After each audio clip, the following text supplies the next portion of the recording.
Hi, good evening. Olivia, just doing a sound check here. Can you hear me all right? Yep, we can hear you. Can you hear us? Sure can. If I do start breaking up, just let me know. I might have to switch a hotspot, depending, but if it sounds good for now, I'll go with the one that I'm on.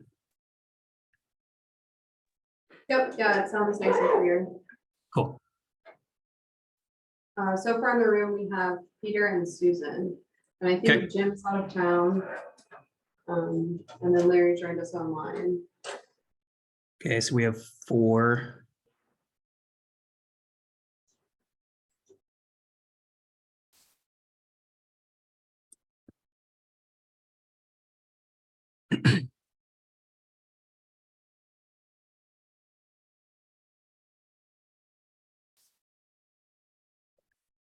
And I always forget, Jackson, it's we need 5 for quorum or just 4? Just 4. Okay, It's a great. 7-member committee right now, so you just need 4. Okay, well, in that case, it's 5 o'clock. Given that we've got a pretty long agenda here, I'll get us started. And hopefully the remaining members will join us.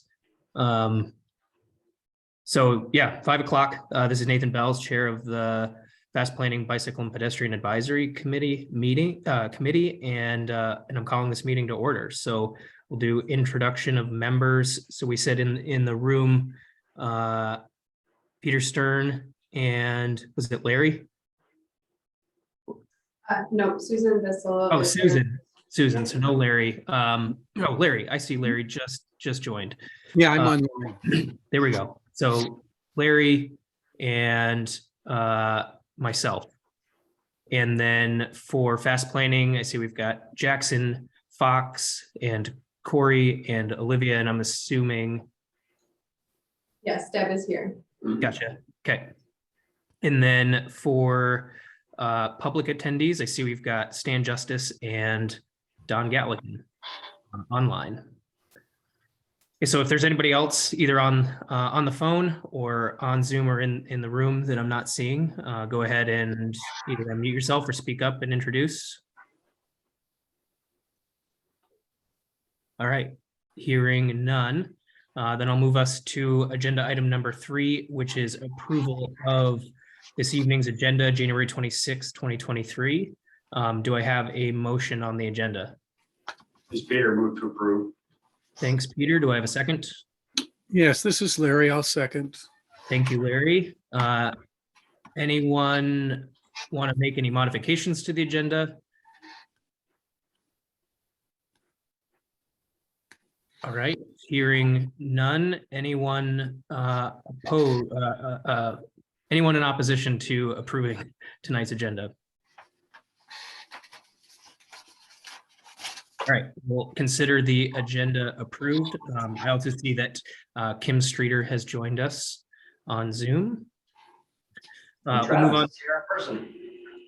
So let's move on to agenda item number 4, which is approval of the December 29th, 2022 meeting minutes all the way back last year.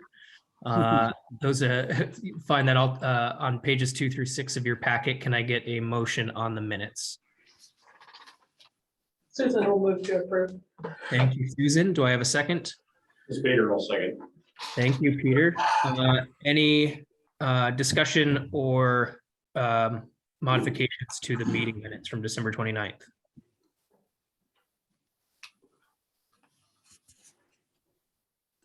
All right, hearing none. Anyone opposed to approval of the December 29th, 2022 meeting minutes?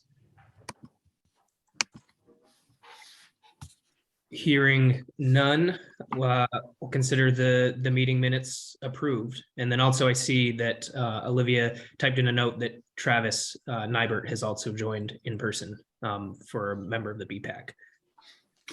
So let's move on to agenda item number 5, the staff working group and chair report. And I've got a couple comments I want to make, but I'll hold that for the moment and and let Jackson give the staff report first. And so it looks like he's got a whole bunch of stuff for us, pages 7 through 23 on the Sorry agenda. about that. Well, yeah, thank you, Nathan. To bring everybody up to speed on what happened at the January technical committee and policy board meeting. There was some action on our draft 2023 to 2027 transportation improvement program document, as well as our long range metropolitan transportation plan. The technical committee recommended that both of those documents be adopted by our policy board. However, with regard to the transportation improvement program, they asked that our policy board have a discussion about Barnett Street reconstruction.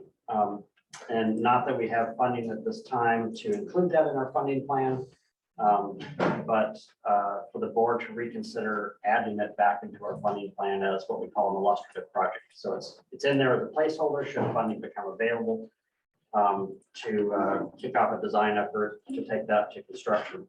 So that's what the technical committee asked the policy board to do. On the next page, page 8, you'll see the policy board action items.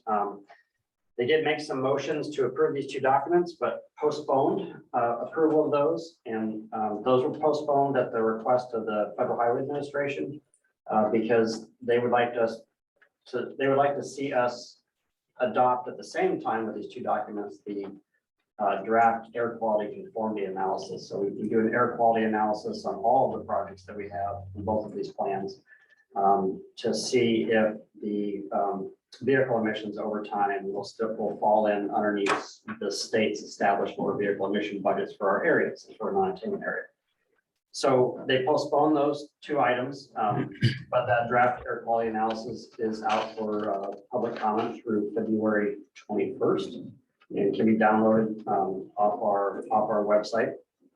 But getting back to Barnett Street in particular, the board did have a good discussion about Barnett Street and did pass motions to include it as a new illustrative project in our transportation improvement program or short-term funding plan. By adding it back into that document, it affects the other document because Barnett Street reconstruction was listed as a medium range project. So now we're moving that into the short range list for that document. So that's what happened at those two meetings. Between those two meetings, we have officially opened up our call for project nominations for transportation projects that lead to air quality improvements. So this begins, yeah, Libby's there, page 9. This is the general timeline here. We opened up this opportunity on January 16th. Applications are due to our office by February 17th. We have approximately $3 million per year to invest into transportation projects that improve air quality. And you can see the timeline here. I won't go over all of it here, but basically we're working towards receiving projects, scoring those projects, developing a funding plan in March, and then bringing forward a proposal to our technical committee and policy board in April for use of those funds. And we do have on our website, we do have all of the application materials as well as the scoring criteria. And we did hold an applicant workshop on this on January 17th. I believe Peter Stern was in attendance for the BPAC. But included in the packet behind this page, you'll see our official call for project nominations. I didn't include all the information on the website, but this gives you an overview of what types of projects that we're looking for and where the projects need to be located and what points of concern we want folks to focus on. And then on the next page, this shows you where the funding is coming from. These are both allocations of funding to our area from the state of Alaska DOT. One source of funding is congestion mitigation and air quality funding, and then the other source of funding is the new carbon reduction program, which came out of the Infrastructure Investment and Jobs Act. And then on the next page, you'll see a map here. So $2 million of this funding has to be spent within that yellow boundary there, which is our PM 2.5 non-attainment area boundary. And then the other $1 million that we have available to us must be spent within our boundary, the teal boundary there. But basically what we told applicants at the workshop on the 17th was that come up with some good projects and just make sure they're in that larger boundary, and then we'll separate the funding to make everything kind of work out. The last page before we changed the screen to show you some of the ideas that came out of the workshop is page 13 in the packet. This just gives you an example of over the past 10 years, what we've used this funding for. And it's everything from a don't be fuelish campaign to encourage people to, bike to work and leave their vehicle at home, to installation of highway dynamic messaging signs that advertise air quality alerts along the highway system. The installation of those began last fall and will continue into this summer. Adaptive signal control on Airport Way, University Avenue, Pegger, Geist. And then a lot of projects for Max Transit. Pretty much anything transit related would be eligible. So offering funding to them to expand their bus service to new routes and destinations. Purchase of buses, we've used this funding this summer. There'll be a compressed natural gas fueling station installed on the site for a new maintenance facility. In the past, we've provided funding for free transit rides for all UAF students and faculty. And that was a popular idea to fund that again for our area. And we can offer up to 5 years worth of funding to make anybody with a UAF ID would ride the bus for free. And that's a big, large population group, over 8,000, I believe it is. More vehicle plugins in a variety of public parking lots all around town, area high schools, the 2 libraries, Carlson Center, Big Dipper. And next summer, or this coming summer, there'll be new plugins at the 3 different recreation areas. And then a few different bike and ped projects. This is how we're funding the Pegger Road bicycle pedestrian path, and then also the University Avenue South bicycle pedestrian path, which will be a new path that reaches the East Ramp charter operators down there at the airport. And then last category there is that we've purchased snow removal and street sweeping equipment for all of the local governments, both the city of Fairbanks, the city of North Pole, as well as the borough and state DOT. So there's a wide range of projects that can be funded with this money. But again, they have to focus on air quality improvements and make a measurable improvement. We've got to see a direct emission reduction for the project that you submit. So Corey, if you wouldn't mind, or Olivia, whoever has it, pull up the Miro board and we can just kind of share with you real quick some of the ideas that came out of the workshop, so you can see what some local governments and outside organizations are thinking about submitting. But want to encourage you all to be thinking about some of these ideas too and letting us know.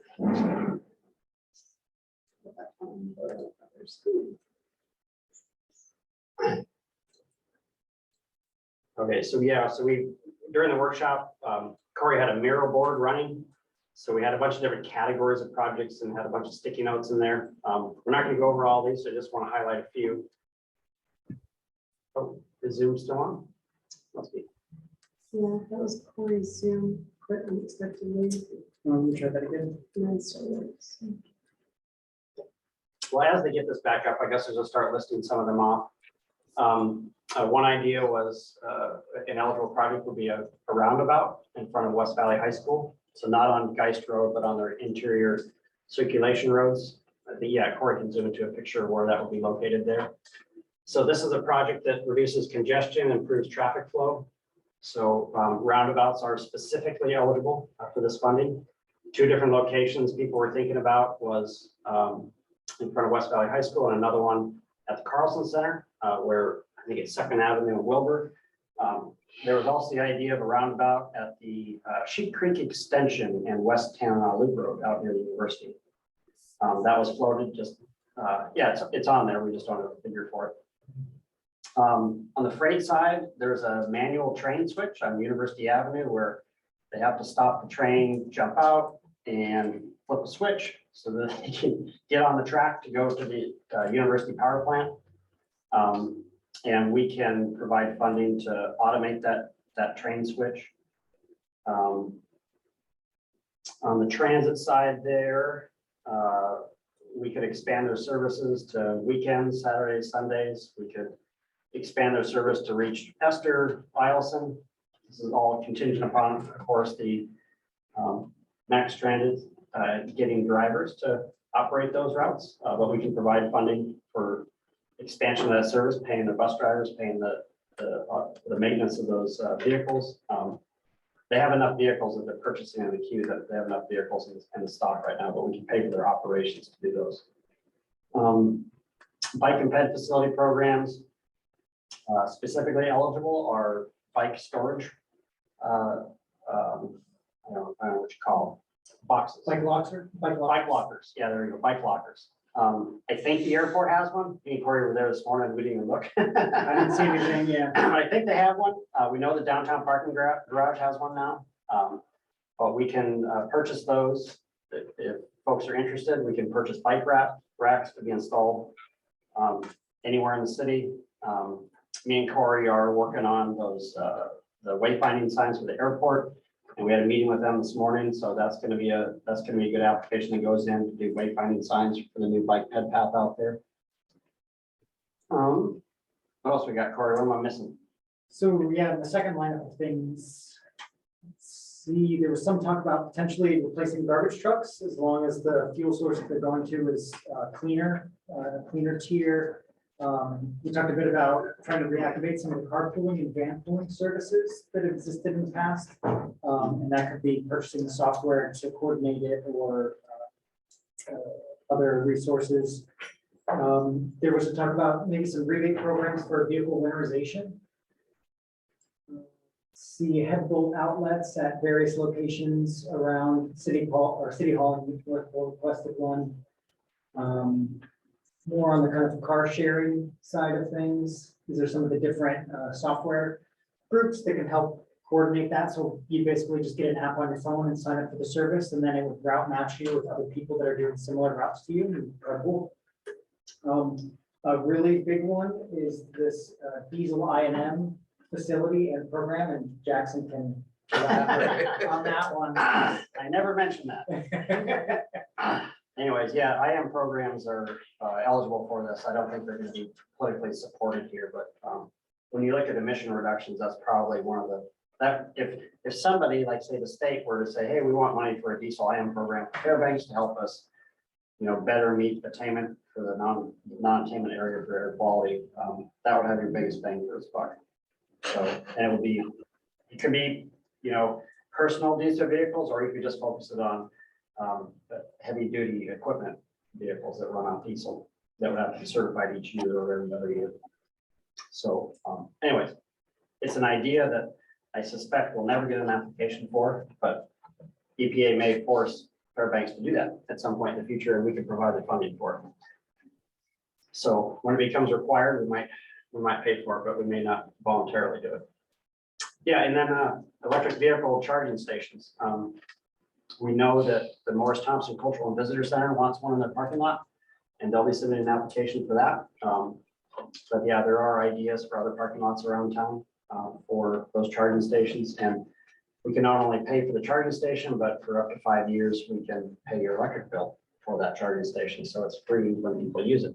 After that, something else is going to have to change. But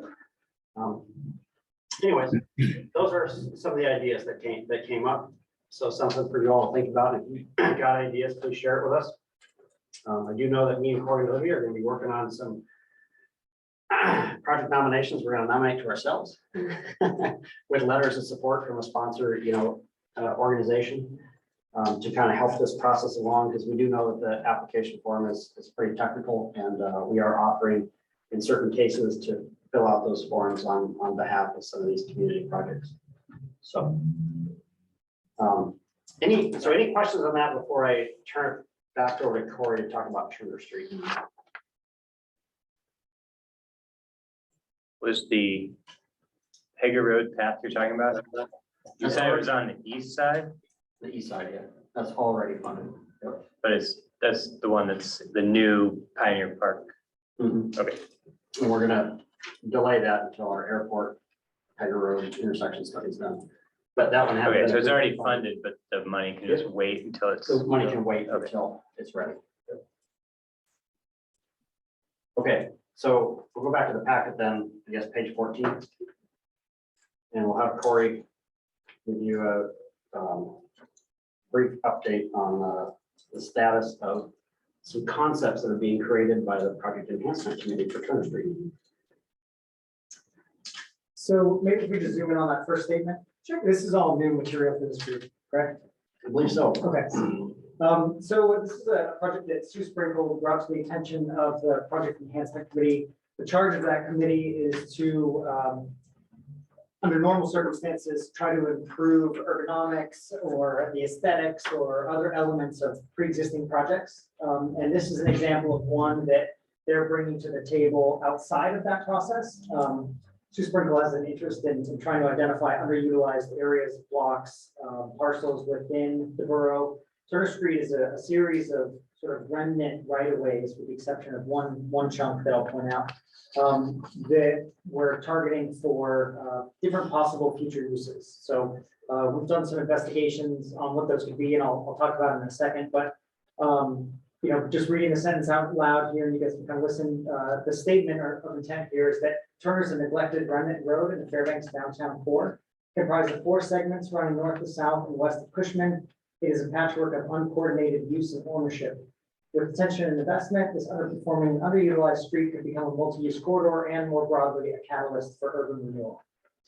So in our first conversations, we luckily the PEC has got members from the city in it. It's got maintenance folks. It's got engineers from DOT and other representatives. So at its first pass, we've had everyone already kind of take a look at this, and it's surprisingly been welcomed. Yeah. So we'll see how it goes as we develop it. But gonna scroll down there. So some of the challenges that we identified, these are all public right-of-ways with the exception of the one outside of the Key Bank building here, which is owned by Kinross. And you know, as you look down the corridor, it's really some are drive lanes, some are parking areas, some are completely blocked off. There's just kind of a smattering of different use. So here's the vision, and I won't go line by line here because you guys have the material in front of you. You can refer back to it. But the hope is to try to find something more interesting to do with that space. Ideally, something that generates economic activity and use by the public.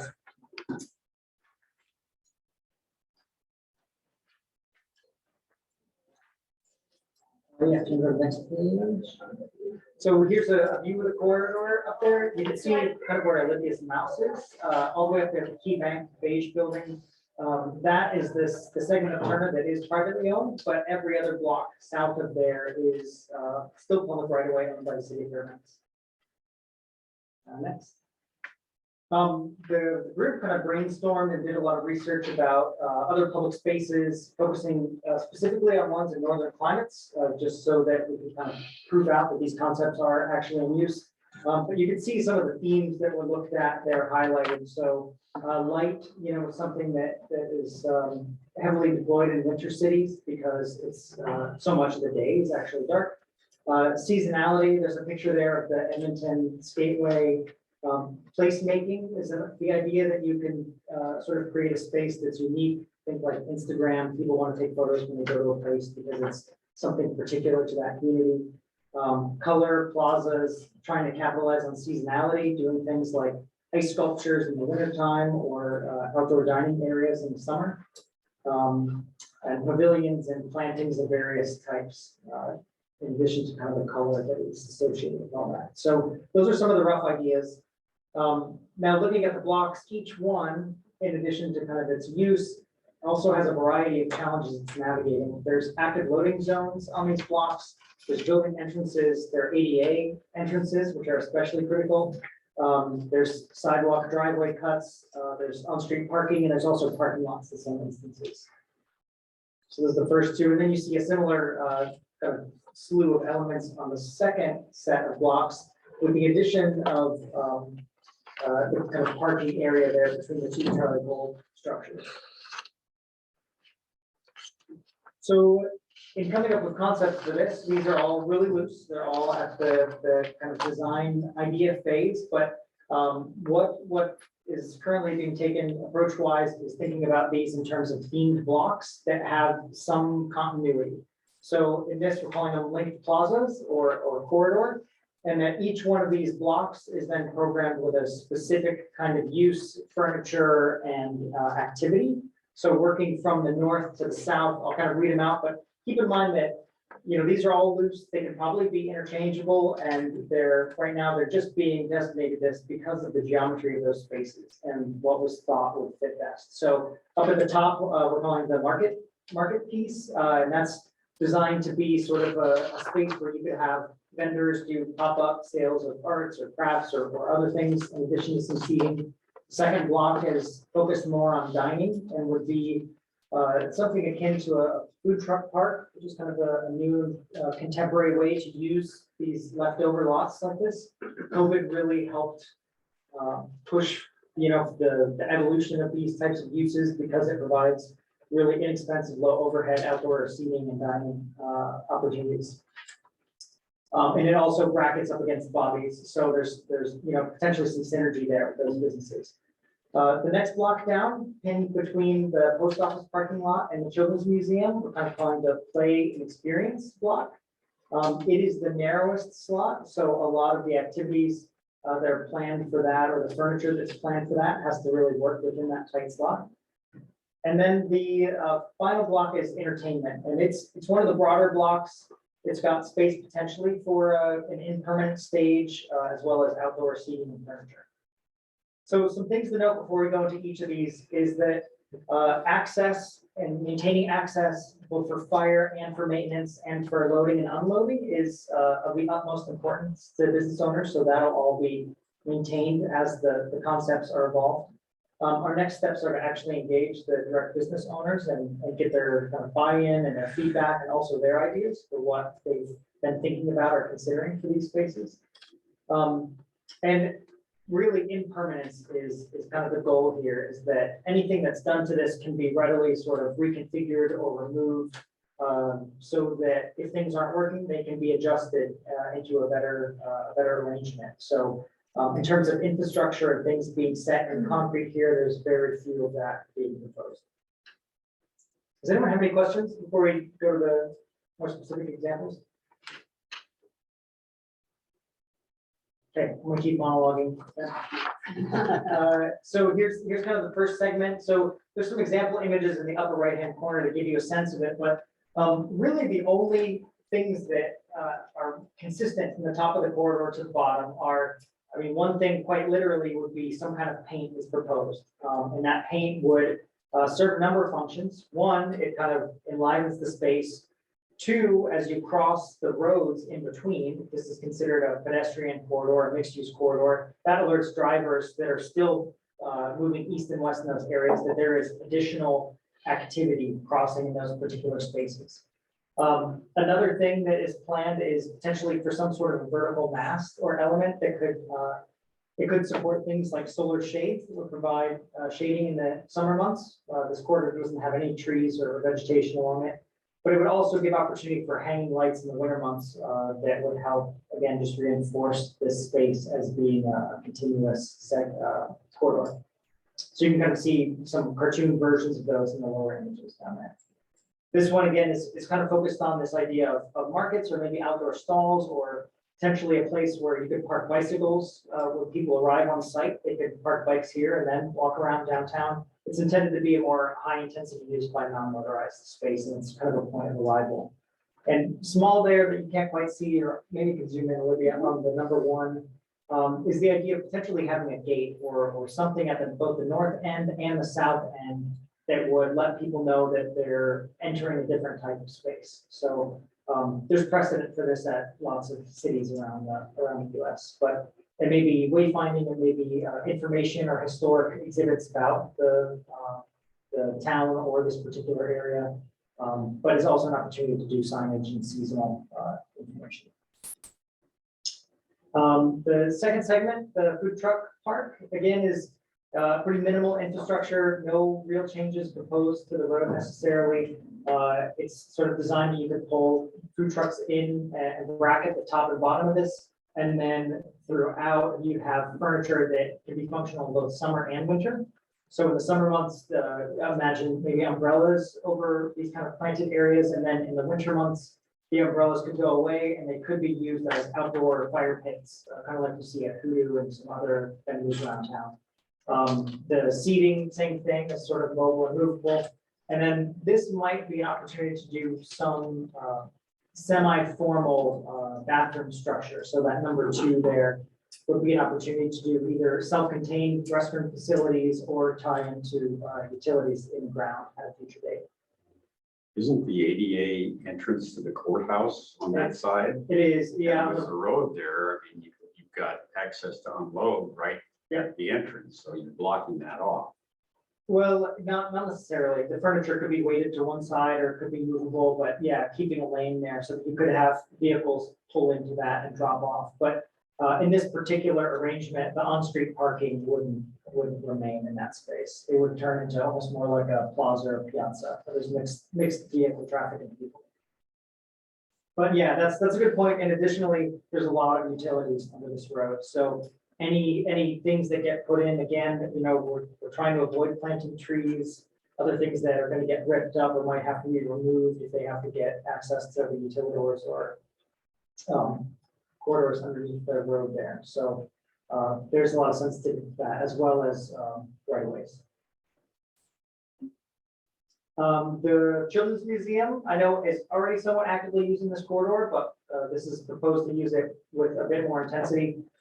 There could be furniture out here that you can play on. We're thinking like linear things like seesaws or teeter totters, potentially swings. The goal here is that when people are either coming to or from the Children's Museum, they have a space that is sort of half in and half out that they can play in. It might be a place for community bulletin boards and messaging for showing these like the quote unquote stages as number 1.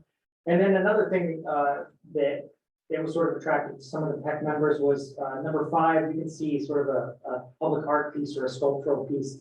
That may be something that's permanent. It may be rotating, but gives folks again this kind of unique placemaking opportunity for artists to exhibit a larger piece and for people to go take their photos in front of, etc. And then finally, at the furthest end, the thought of potentially some larger structure that could be set up for events. You could have a band install in there pretty easily and play music at certain times of the day. Kind of think about what happens in Golden Heart Plaza, but this would be a more covered, structured space. And ultimately, the hope is that it is one day bracketed by restaurant spaces that would actively be making use of that common area and seating outside. As you can see on the end, the southern terminus here is another one of those sort of gateways that would announce the pedestrian non-motorized corridor. Some other uses for this, just thinking in broader infrastructure terms, is by turning this into a pedestrian or sort of non-motorized preferential corridor, it may make parking at Sadler's more attractive, and then people can walk into downtown through this space rather than really relying on parking immediately adjacent to whatever business they may be going to.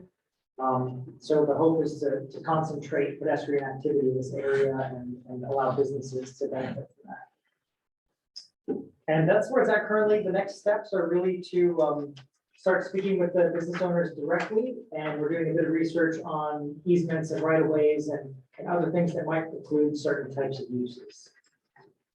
Does anyone have any questions? Did I forget anything? That's good. Any thought of continuing the paint to the north to connect into the Golden Heart Plaza? That hadn't been discussed, but there's a possibility of that. They did talk somewhat about having a gateway up at the river side, but there's no formal crosswalk there, so it makes it awkward as you get to First Avenue, how people would potentially move through there. But some linkage would be. Any thought of informal crosswalks across the other 2nd, 3rd, 4th, 5th streets? Yeah. So. Or is it just that paint's gonna like magically make drivers stop for people to cross the street? No, we did talk about some engineering and geometry solutions, and the preferred one would be tables. So that it would solve an ADA That's what I was problem, gonna suggest. plowing problem, a bunch of things. If you bring basically a table would be ramped on both sides, and then it would be a flush transition between the sidewalks of the plaza blocks and the next one. So I I broke my ankle a month ago. I'm super sensitive to like any changes in grade. So for ADA purposes, it just makes a lot of sense too to have, imagine people are wheeling carts of materials or goods or whatever between these spaces. If it's all brought up to the same level, it sure makes that a lot easier for people to navigate. So that's the idea. In the winter months, we acknowledge that, yeah, of course, this stuff is all going to be covered. You won't be able to see any paint or color on the ground plane. So we mitigate that by one, having these illuminated posts that are also visible from the cross streets, but then also bringing the pedestrians up higher in the field of view.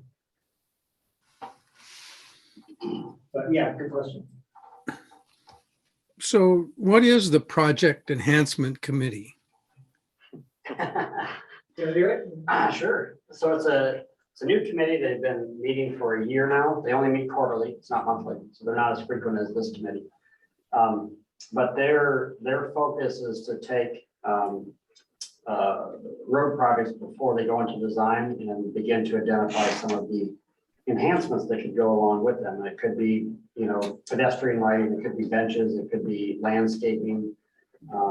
They do discuss at times on-street parking, but and even wayfinding signs. So any type of enhancements that they could tack onto these projects, try to get them in early in the process. And, at the end of the day, based on funding, they might be eliminated or they may be eliminated because of maintenance concerns or other things.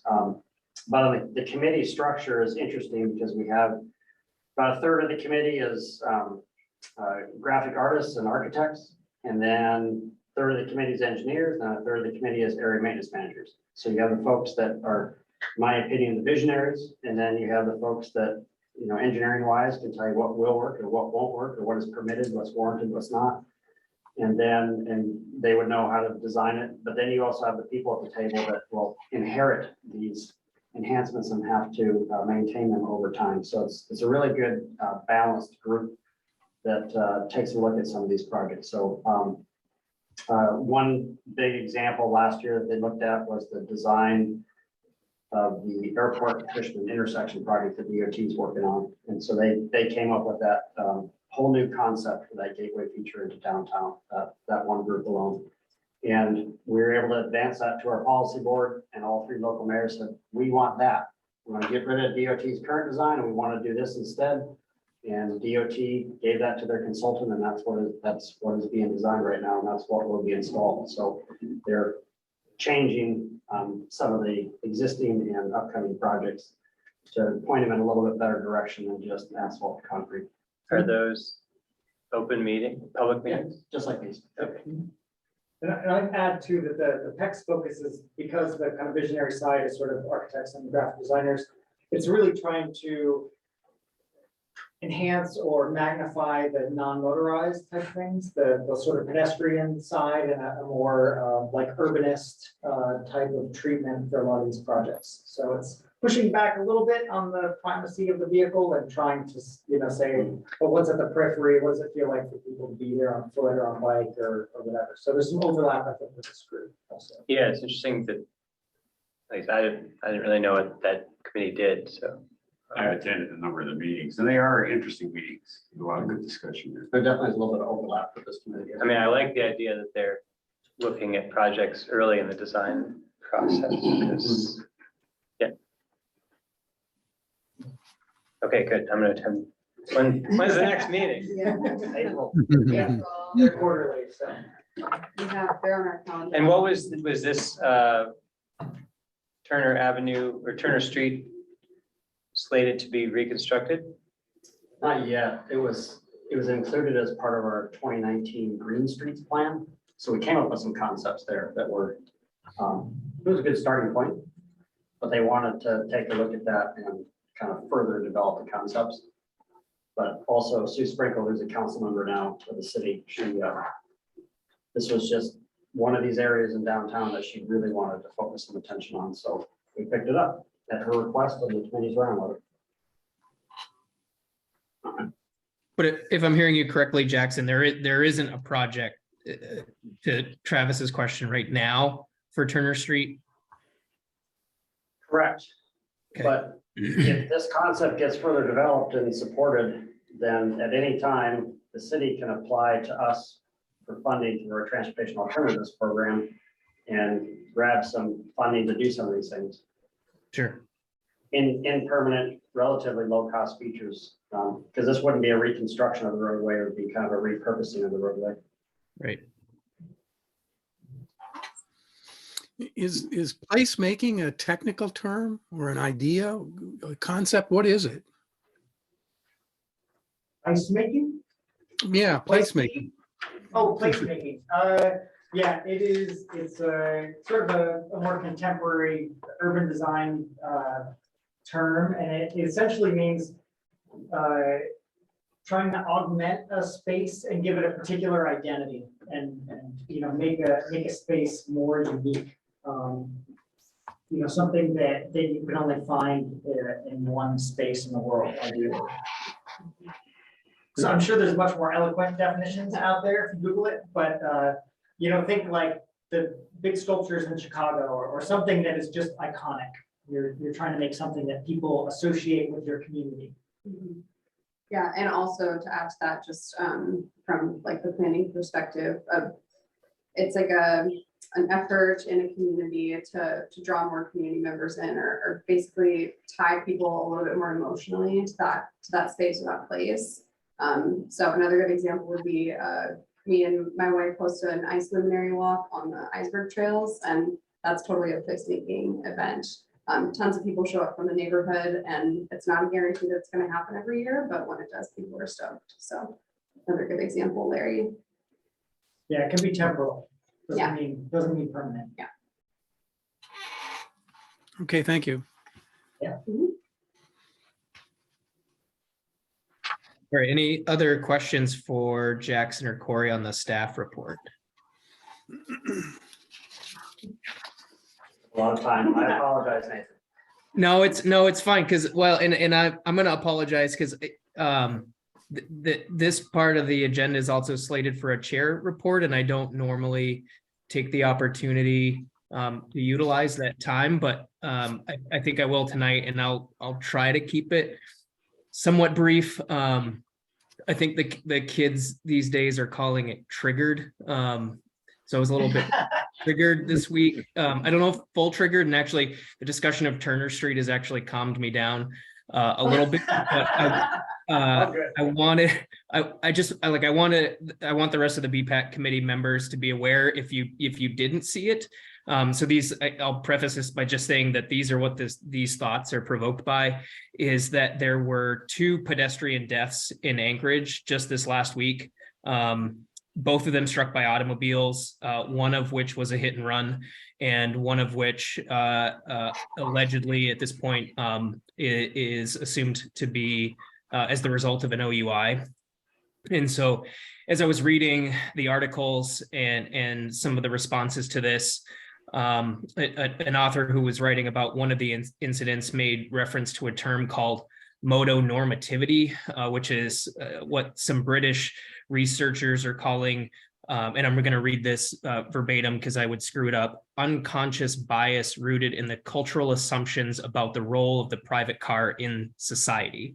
And so what they mean in saying that is that we're excusing things like poor driving behavior, turning a blind eye to congestion, shrugging off emissions, and all the negative consequences that go along with just owning and using private automobiles, and how that's evolved over time. And as I was thinking a little bit more about that, then my thoughts kind of went to this new buzzword that the transportation profession is giving to bicyclists and pedestrians, which is vulnerable road users. And as I was thinking about that, it occurred to me that bicyclists and pedestrians are only really made vulnerable road users because of the types of environments that we put them in. And in most cases, bicyclists and pedestrians don't really have a choice about wanting to use a particular environment or not. It's just the only environment that they can use.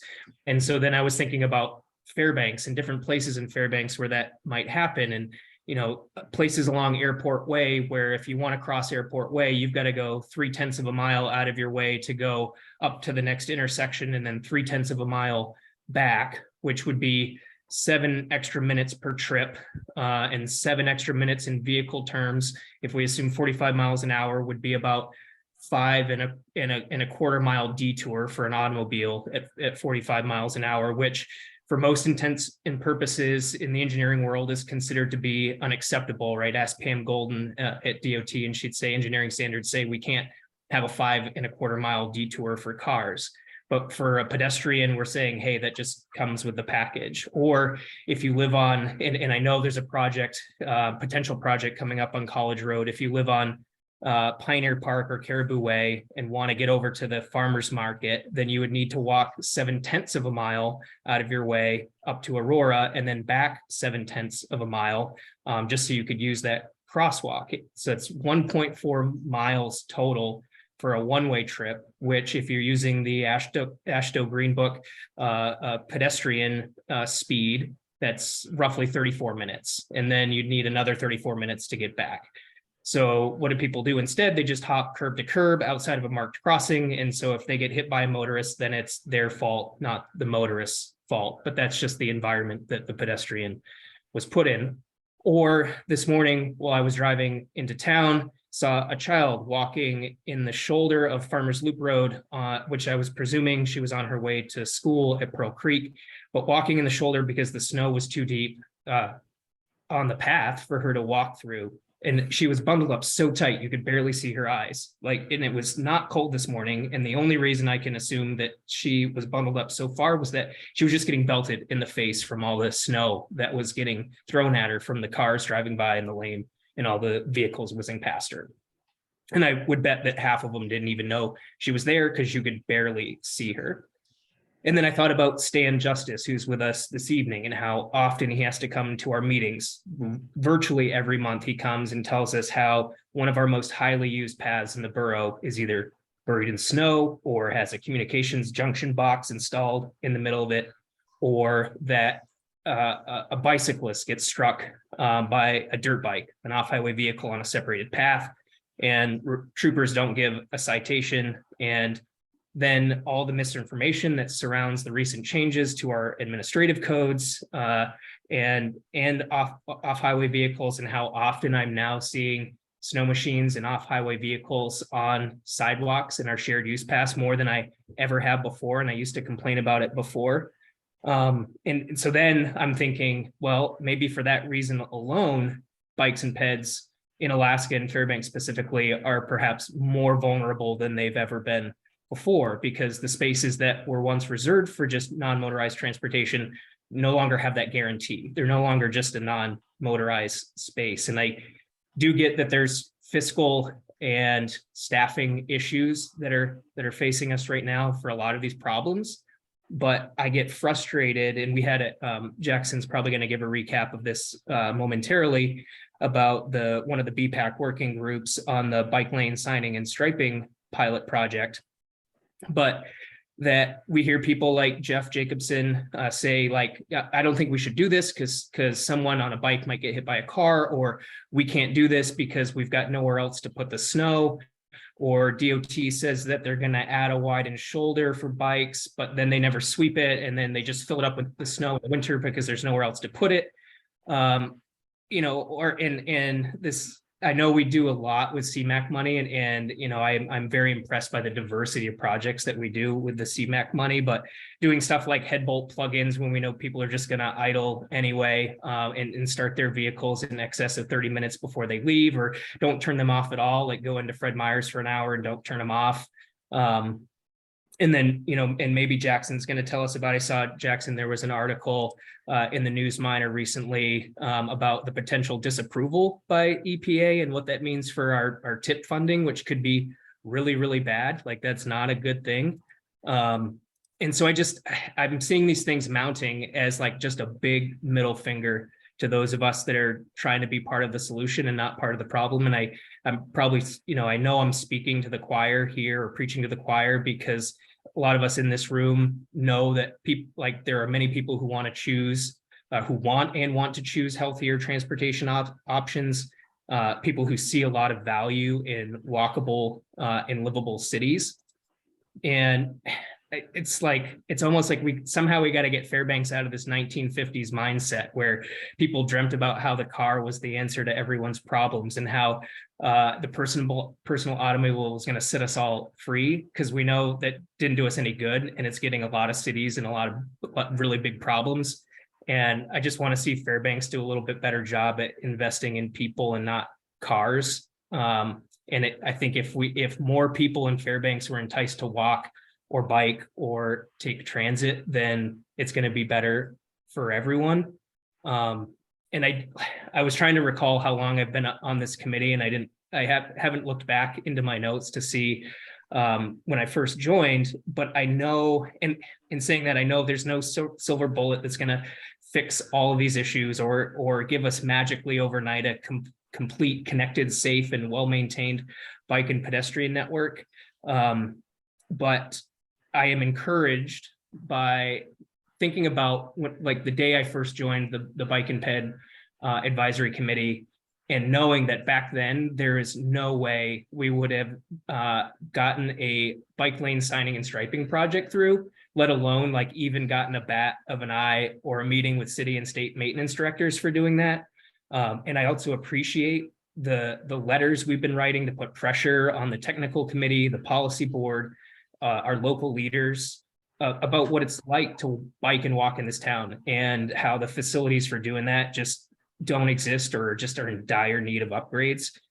I am supremely impressed by all the members of the BPAC. Like Jim, I pulled a newspaper out of my stack to start a fire the other day, and it was a 2018 article, and it was Jim complaining about how bad snow plowing had gotten in this town. And then I just did a quick search, and Jim is constantly writing opinion articles for the News Miner about issues related to snow clearing, the lack thereof, and it just, I appreciate that, because it's letting people know that we're not going to be complacent about the status quo. I'm super proud that the verbiage for the proposed changes to the administrative code for safe distance when passing bikes came out of our committee. I love what fast planning is doing, and that we have a project enhancement committee, like the Turner Street upgrades. Like this is what Fairbanks should be. This is awesome. And so I'm just really excited about what's going to come out of this committee next. I think it's great. I think we're doing the right thing. I like the direction that we're taking. It's awesome. So that's my chair report. So I mean, I don't have to take questions. That was just kind of a diatribe, I guess. So I'll move us on to agenda item number 6, which is public comment period. And I see we got a couple people, Don, Stan, maybe no, just on Stan, but I see Stan's already unmuted and got his hand raised. So go ahead, Stan. Yeah, again, thanks you all for serving. That was great, Nathan, loved it. The last time I talked about the ordinance that in the subdivision, that was going to change the subdivision ordinance so that trails would not get easements as part of the subdivision process. It failed, it was close, but it did go down. So don't have that. It will probably come back in some form, though. I don't think it's over until it's over, but it's a fail for now. February 23rd is the trail plan. So I encourage people who love trails to get down there to the Borough Assembly and try and get the trails plan through. It's a great plan and really doesn't impact private property that much. I mean, that's just kind of a red herring as far as I'm concerned. I think private property is well protected by the way the subdivision code's written and such. So I think that's just out there. Last time I talked about Golden, that's some brushing that was going on along my favorite path, the Blaine path, and it wasn't DOT or somebody. It was Golden Valley. Once I got out there, I could see it was some track mounted long arm saw that they were going along and clearing they're calling them rainbow trees. I don't know why they call them rainbow trees, but the trees that are arcing out over the power line, they were cutting those off. So that damage has all been cleaned up. So the path along Blaine has been groomed and it's open, and so far the loader has not arrived and buried it. So it's, I guess, a low snow year. They decided to not bury it. So thank you all for serving. Thank you, Stan. Yeah, thanks, Dan.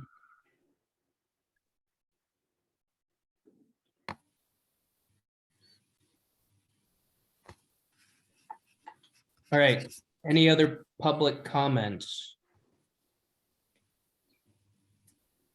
All right, hearing none, I will move us on to old business. And first item under old business 7A is the bike lane signing and striping pilot project. So it was yesterday. I'm sorry, this week is getting all kind of jumbled.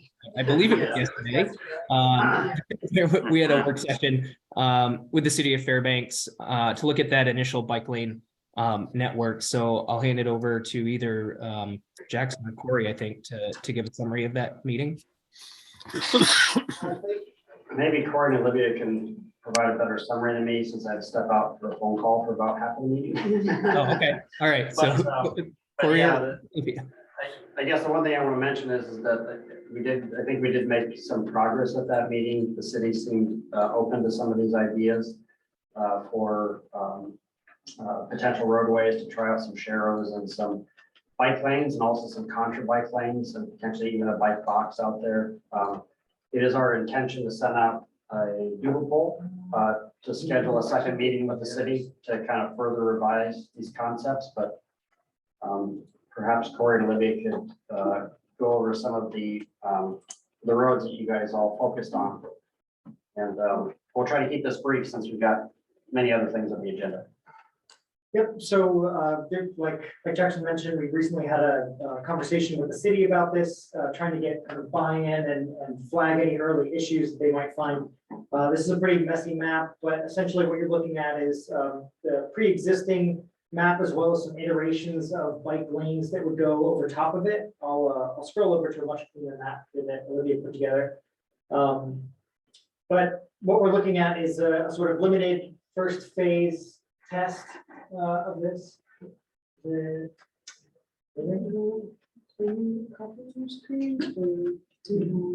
No, it should be, oh, I got to put it off entirely. Do you want to pull it up? Yeah, I can pull it up. 1 second, everyone. Technical difficulties. I don't know why it's doing that. One of the interesting things that came out of things talked about at that meeting is the fact that the city doesn't put down traffic paint. They contract with the state to have it done. And so that needs to be explored to see what the ramifications are of that contractual relationship. Yeah, I think there was only 2 years where they hired an outside company, but with this particular project, we have $100,000 for the design of the striping package, and then $500,000 for installation. The assumption is that we would hire an outside contractor, likely from the Anchorage area, to come up and actually perform the striping. Because, I mean, even the bike stencils themselves is not something that DOT would have. So you can see on the map here, kind of focus on the red lines. Those are the proposed bike routes.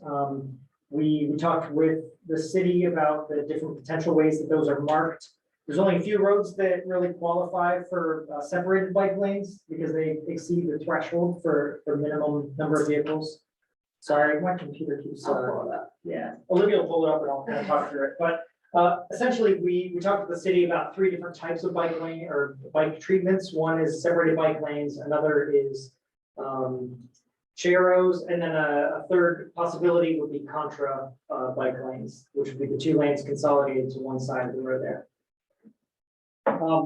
There are some intersections that are gonna have to, in some cases, navigate between bike turning motions through them, and then others where bike traffic is just moving in one direction, but it is crossing through an intersection. So each one of those is also an opportunity to try things like bike boxes or transition zones for bicycles to pull in front of motorists, etc. So the next steps for this are to create actual cross sections so that we can proof out just how well we can fit bike lanes, given the existing curb to curb distances.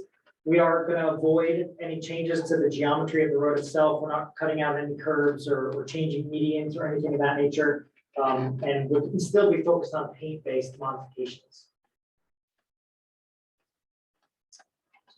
Was there any, like a yes or no of any specifics, any particular streets?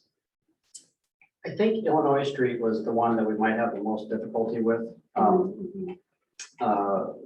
Because of the existing traffic marking paint is inlaid nothing but that.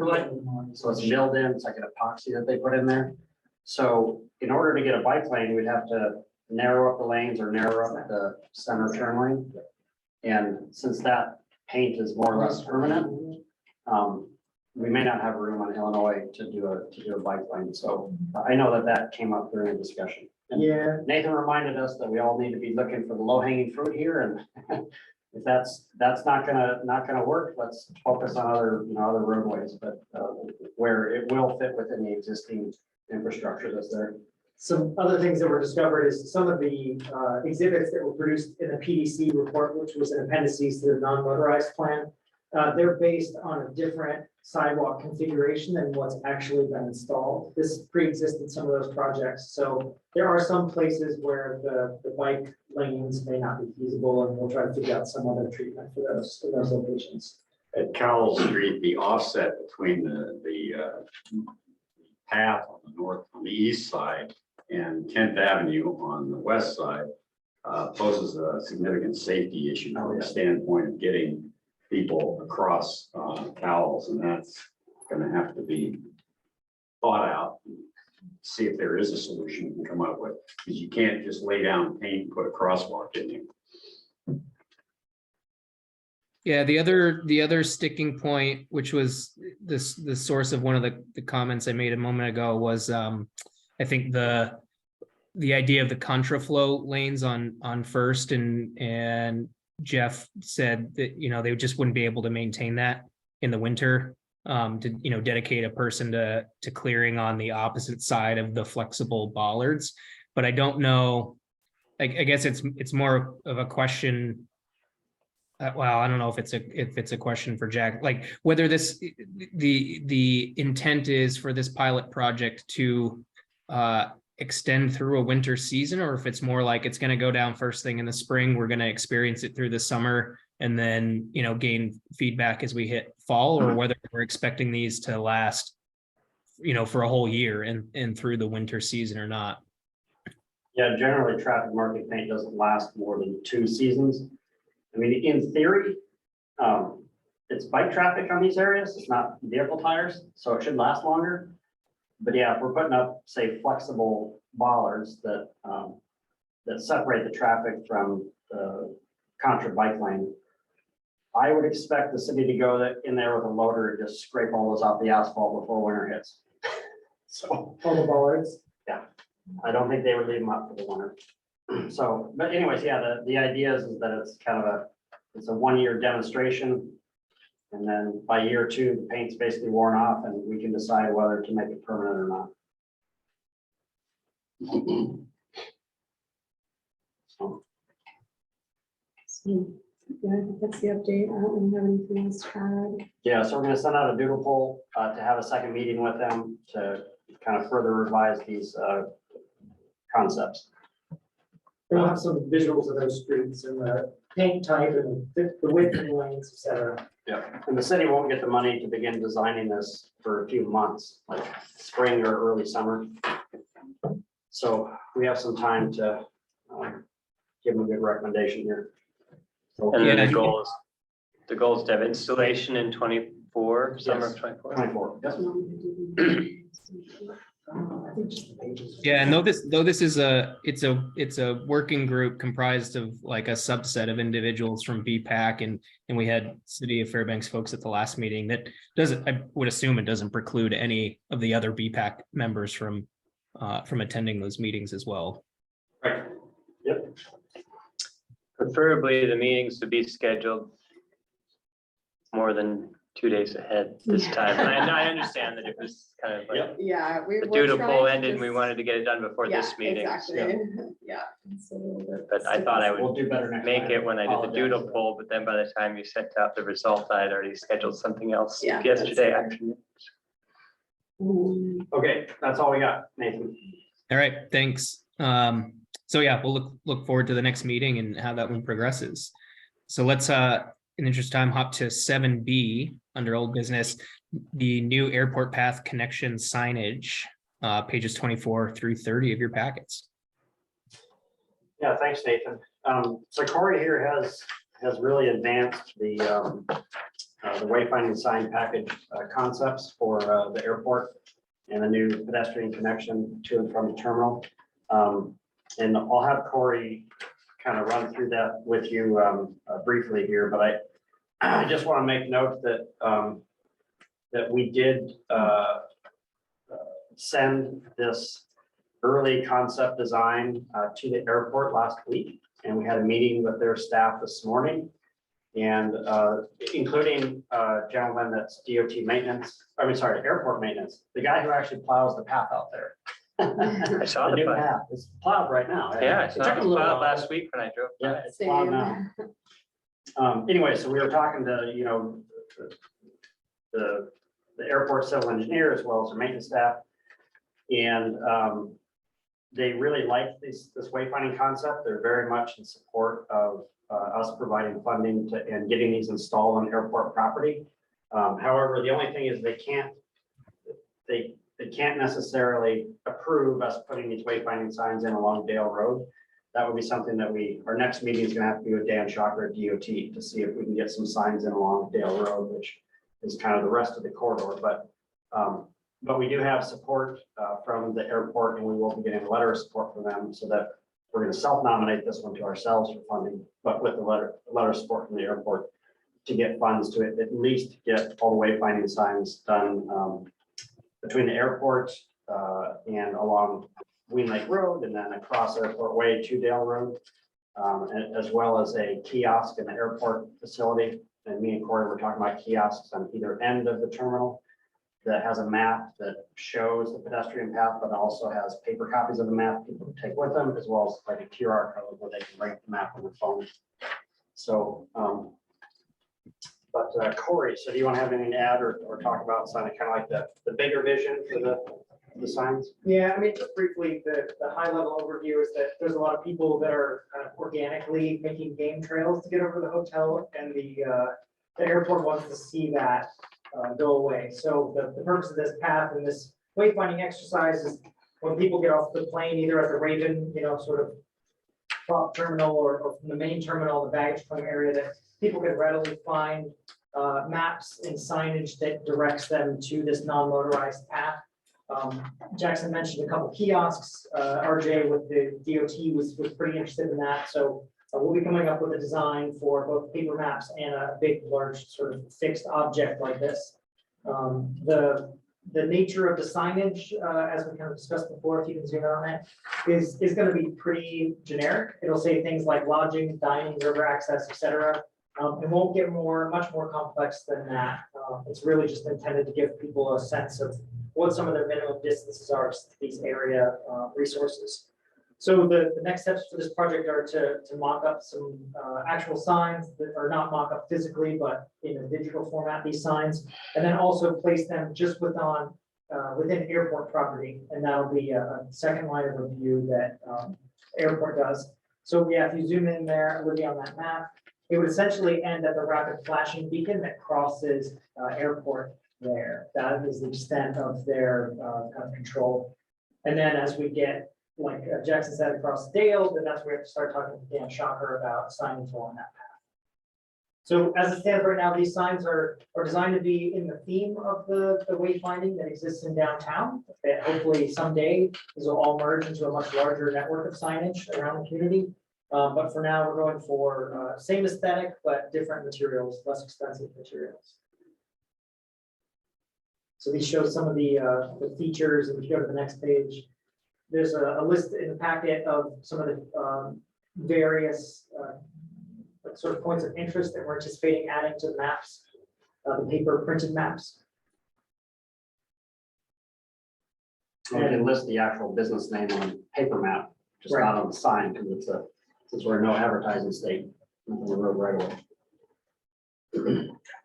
And then some examples of the existing signage that's present downtown and around Morris Thompson Center, et cetera. So we're making progress, and we may pull together the whole package for funding, or Dan Trucker DOT doesn't want them in along Dale Road because of their maintenance responsibilities, then we'll scale it back and at least get a phase one done for the airport property. At least get pointed people in the right direction to get them to Dale Road, to get them on the path to the hotels. That's all we got. Is the plan to have, or like, I guess when are we looking at another working group meeting for that, before the next BPAC meeting, or is it a little bit further out? I don't know if we need another working group meeting on that right now, because we just have to kind of come up with a concept, and then we can score the project, and if it gets funding, it gets funding. You know, then we would initiate a design start later where we can really get into the details. Okay. So typically for funding, we just kind of need a concept of what you want to do. And I think we've taken it even farther than we need to, but the airport does want to take us one step further to, you know, show where the signs would actually be placed, you know, along Ween Lake and at the airport, and then kind of a better idea of what those look like, what the size is. Of course, it'd be minimum 7 foot off the ground to the bottom of the sign, but whether we would mount them on new poles, or the pedestrian poles out there actually have arms on them to mount the signs and things too, so we could take advantage of that. But Sure. Sounds good. Any questions from BPAC members on that?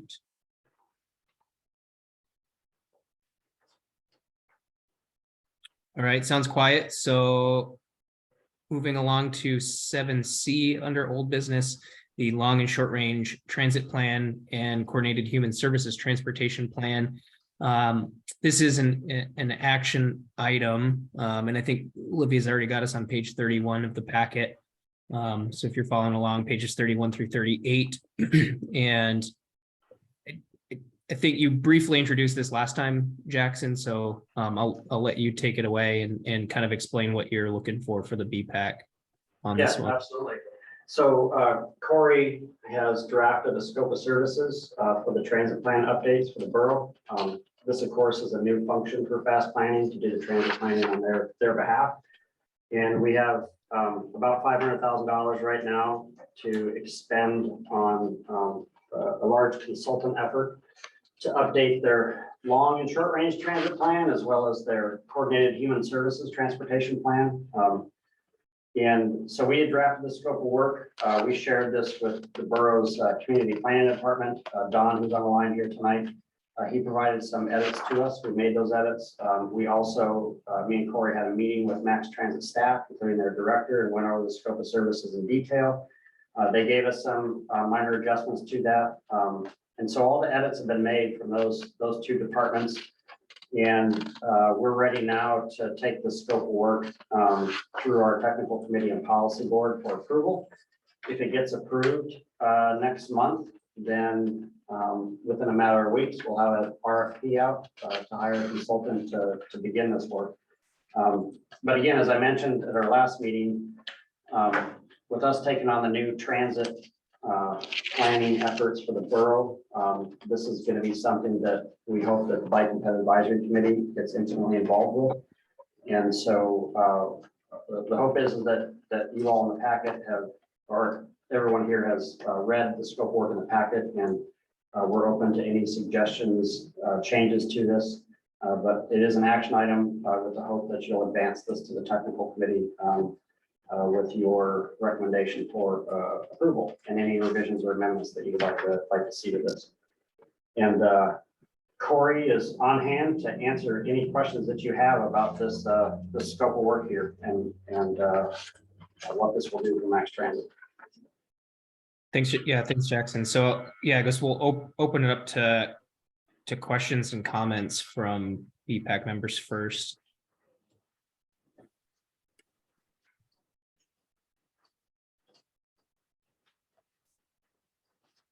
Or Corey, did you have anything to add? I didn't necessarily present the content of the scope of work, but is there anything you want to? I mean, I can give a brief overview if people haven't had time to review it. If that's of interest, or you just want to hold the question. So I have a comment on page 34, item C, on the winter maintenance. You know, I was driving down College Road the other day, and once again, the sidewalks had a bunch of snow on them. And one of the bus stops on the north side of College Road, the pad, which is what, roughly 10 feet by 10 feet, pad had been shoveled out by I assume the person hired by Max. But sidewalks leading to the bus stop were not shoveled or not cleared by the state. And when I looked at the other bus stops on the south side of College Road, there hadn't been any action clearing the snow there. So it's kind of an interesting issue on this winter maintenance as far as you know, getting buy-in that people are actually going to be able to reach the bus stops. I've had a number of exchanges with the city over the condition of the side streets for somebody trying to get to the bus stops on Aurora Drive. Some of those side streets are literally deadly to walk on. I had somebody that was driving down the road trying to give me some space, and the hump in the middle of the road threw him off the road on the other side. I got Public Works to be able to come through with a grader and knock that kind of stuff down. So, you know, it's nice that we have these new bus stops, and it's nice the borough hired somebody to clear them, but we've got to be able to get to them. And that's a significant problem, which I don't know if that's within or without the scope of this winter maintenance paragraph. I think the hopes for this document are essentially that for both the long and short term plan as well as the coordinated human services, is that once these issues are identified, then it makes it a lot easier to get specific monies to target them. It's especially true for the coordinated human services plan, is that they essentially use that as their backstop for all grant applications. But you know, Max has a fair amount of resources, and if they get something, a document that's been adopted by a board and approved, then it makes it a lot easier for them to do that. I know that there are requirements for like the placement of a bus stop. It has to have an ADA path leading to it, but certainly that doesn't matter if you can't actually navigate to it because of a maintenance issue. So if there are, you know, if there's language that you would like to add that you think would help really drive that home, we can put it in here, but otherwise, we suspect that that kind of information will come to light and it'll be brought to forefront. They deal, I mean, it's super difficult. You know, one of the early things we asked is why aren't there any bus shelters on Farmers Loop? Because, you know, that's an area where people wait for potentially long periods of time. There's a lot of high-speed traffic through there. And it comes down to the fact that there are no ADA pathways that lead to those locations. So they are not allowed to spend federal money on those. If there were private groups that would do it, that may be a workaround, but you know, haven't seen it yet.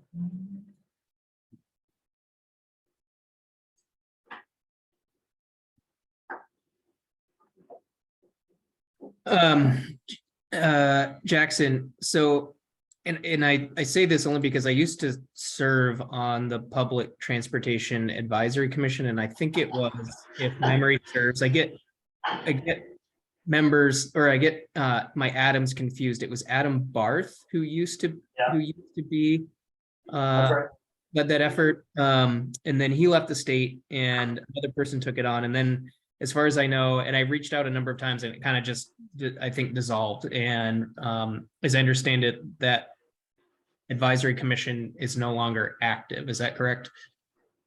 100% correct. Okay. They've been So, disbanded and there's no plan to bring them back. okay. Otherwise, we would be working with them on this. So, and so I guess that, which brings me to my question that I, in my understanding, the way I'm reading it under task 2 of the plan is sort of to fill in what that used to be, this public and agency involvement. Are you talking about scope B or Scope B, Under scope scope B, task A, 2. Well, so yeah, so the short and Oh. long range transit plan, that part is just to develop the plan, but then under. Yeah, hold on, let's go scroll back, scroll back down here. Yeah, so, well, here, yeah, I can answer your question. It's under scope A and B. Great. But yeah, basically, since there's no public transportation commission any longer, the idea would be to establish what we call a steering committee. That would Okay. be the main working group for this. We would sincerely hope that half of those steering committee members came from this committee. But of course, there's other folks out there that, Max Transit staff and potentially Access Alaska and, other folks that we can identify and bring to the table for that. But yeah, the idea is that fast planning is going to replace that commission with a steering committee for this process because it doesn't exist. So it'll be a fast planning steering committee that is the dedicated working group for this. Like the full BPAC was the dedicated working group for the non-motorized plan update, similar type thing. But we want to bring more people to the table than just BPAC members. Gotcha. To be empowered in that steering committee to make decisions about how this plan update goes. So that's why we call it a steering committee. We don't have BPAC, listed in every step. Right. Gotcha. That's what I was interpreting from it. Thanks.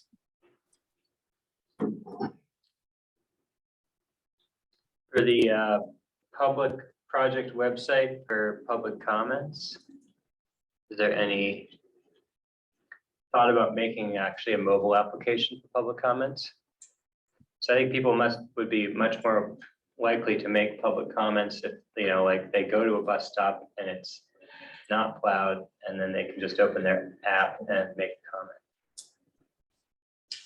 Yeah, that's a great point. That may be something that we can, just add some language to, so that they explore some non-traditional methods. I know that it's trying to get people in a room to fill out a sheet of paper is very limiting, and only a certain number of people will actually do that versus, I've just been doing a lot of Title VI training, which is all about sort of not disadvantaging certain groups, and that's also important to have equal access in various media that people can use to contribute to a project. So I guess I don't even know if Max has like They have their own app. an app. They do it. They have an app, it is not working. So if the app could be, Yeah. if the app could be improved and have like a comment map or something on the app, so you could say, oh, I'm at this bus stop and it's Right. not plowed. Yeah, my idea would be to work in conjunction with Max to get like QR codes out to every single bus stop, and then that way it can scan, and then they can just geolocate right to their location and then drop a pin and leave a comment. I think With a picture of like, hey, this is. Yeah. Yeah, and there are ways to.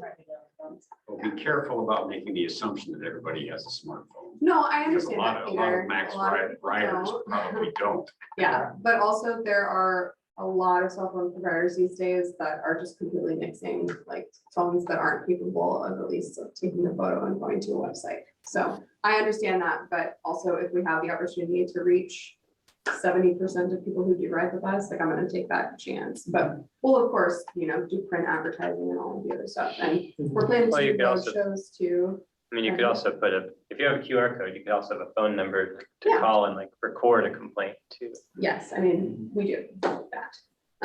And so we will continue to do all of that stuff.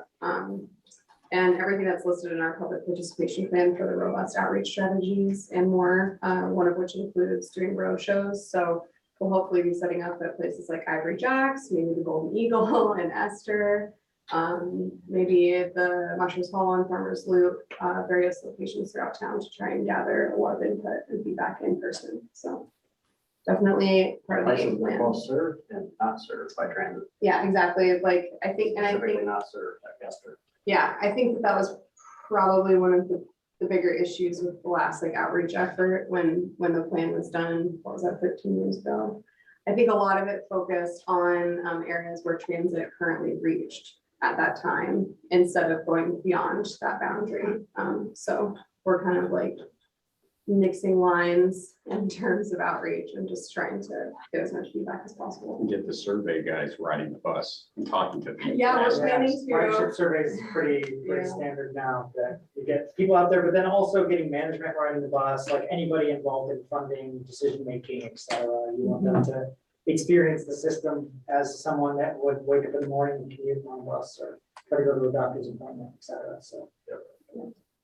Yeah, so we've got tablets. Hardcore's job is to ride the bus. If I explode my ankle, I would have been riding the bus all So day. you can better understand the system. Yeah. So who's responsible to clean out those snow plow or clear the snow from those bus stops? There's a specific staff member that was hired by Max to do that work, and they also pick up trash and do some other small Yeah. maintenance, but they're not tasked with clearing anything beyond the apron or the pad that the site or the stop is located at. That will be city and DOT responsibility. Hmm. And if they wait too long, the berms that the DOT leaves there are Yeah. not gonna be sellable. Yeah, they don't have a plow truck. I think they just have a guy with a shovel. Yeah, I've seen him on Yeah, College Road, sometimes or they- I don't know if it's a him or her, but I've seen them on College Road. Yeah. Yeah, sometimes they're so bad that there's no way a shovel is gonna get right Mhm. away. They throw it out Mhm. on them into the shelter sometimes. Well, there's potential for some coordination there to at least when they're running the grader down, they could do an extra swipe and just pull that. Now, this sounds like a battle that you've been involved in, Peter. Well, I know that they are fine tuning, like just exactly how that gentleman does the work at those locations, so. I know DOT is a big operation, they have lots of operators, et cetera. He's only been, working a month or two. Yeah. He just got hired.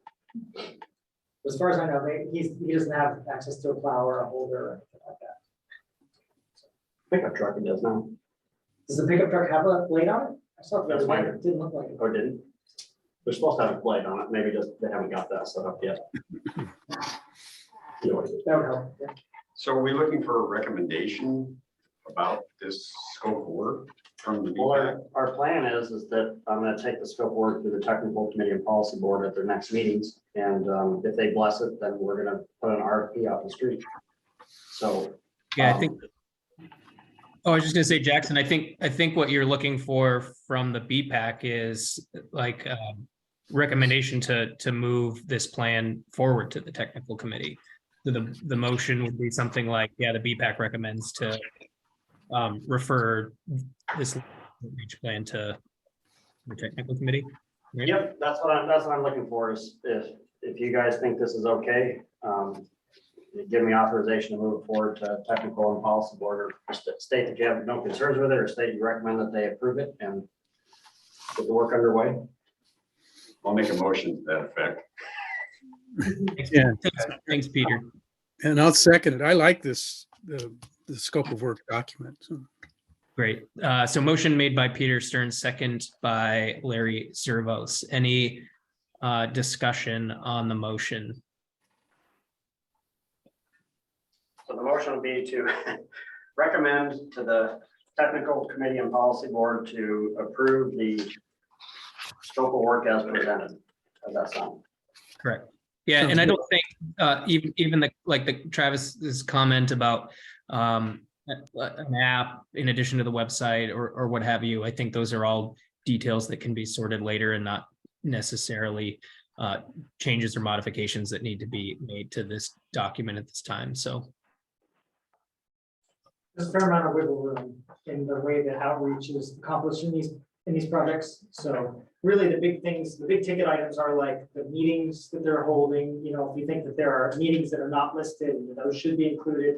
Those are kind of more important to clearly delineate. But yeah, certainly we'll add that to our notes for types of outreach. no, I think this is fairly comprehensive and well drafted.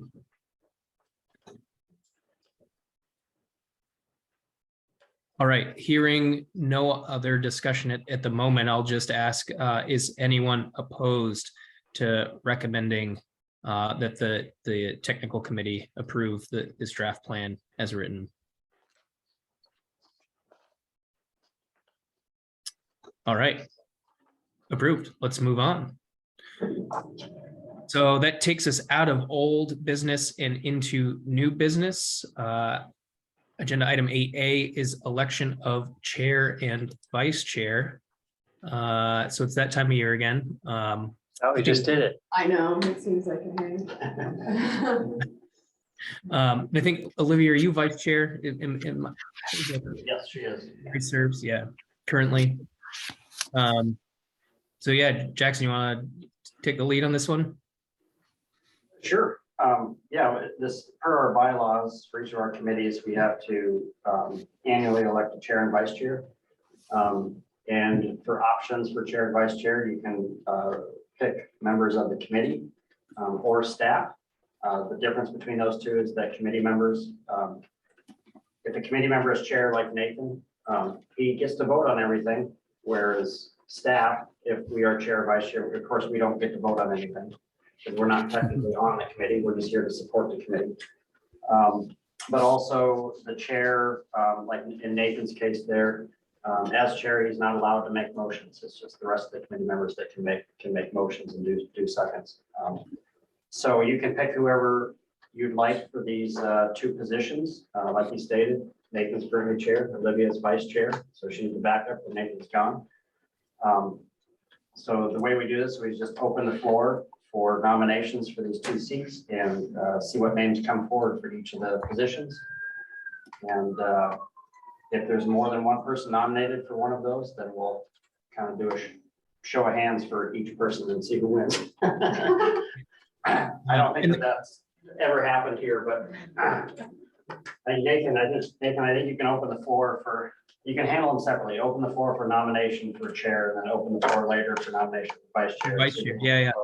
But and then you just for the committee's knowledge again, and correct me if I'm wrong in saying this, that if there is a particular agenda item that I feel that needs my involvement, such that like I would like to make a motion on it, and more than just vote on it, then I can turn over chair responsibilities for that particular item in advance of that item to, say, Olivia.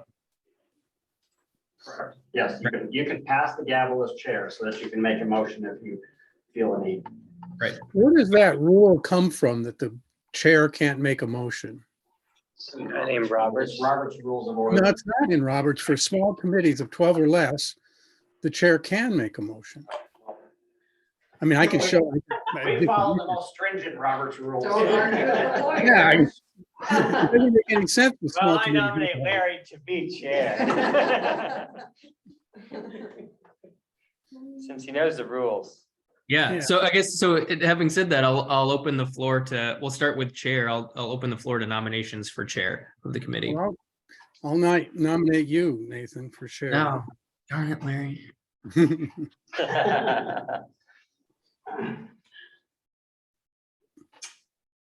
Any other nominations for chair? Is that the only one, or is there others? Well, I think Travis nominated Larry. I did, yes. No, he didn't. He knows all the rules. All right, so we have two on the floor, Larry and myself. Nathan wants to challenge us. I've been pretty Nathan's the happy. only one on the floor. It's been a pretty good chair. You should officially decline, Larry. Yes, I officially decline. Thank you. Okay. There we go.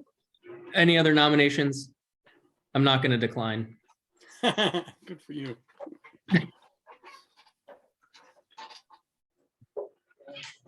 But I guess it's so a question I would have before we move on to any opposition.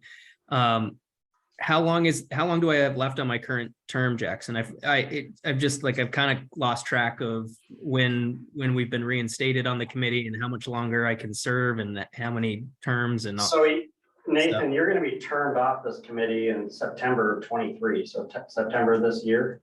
Yeah.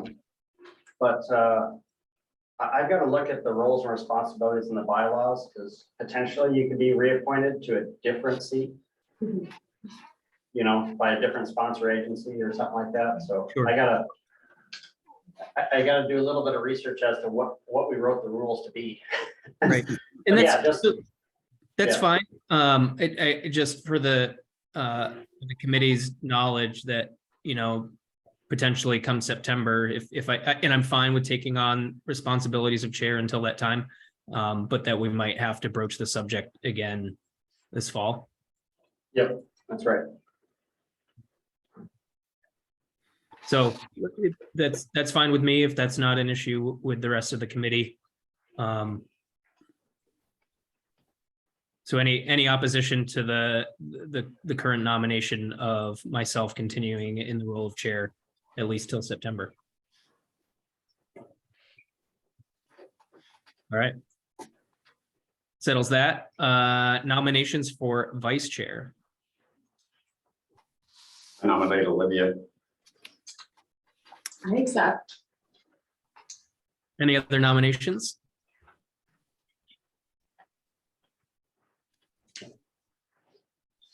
Anyone opposed to Olivia continuing to serve in the vice chair role?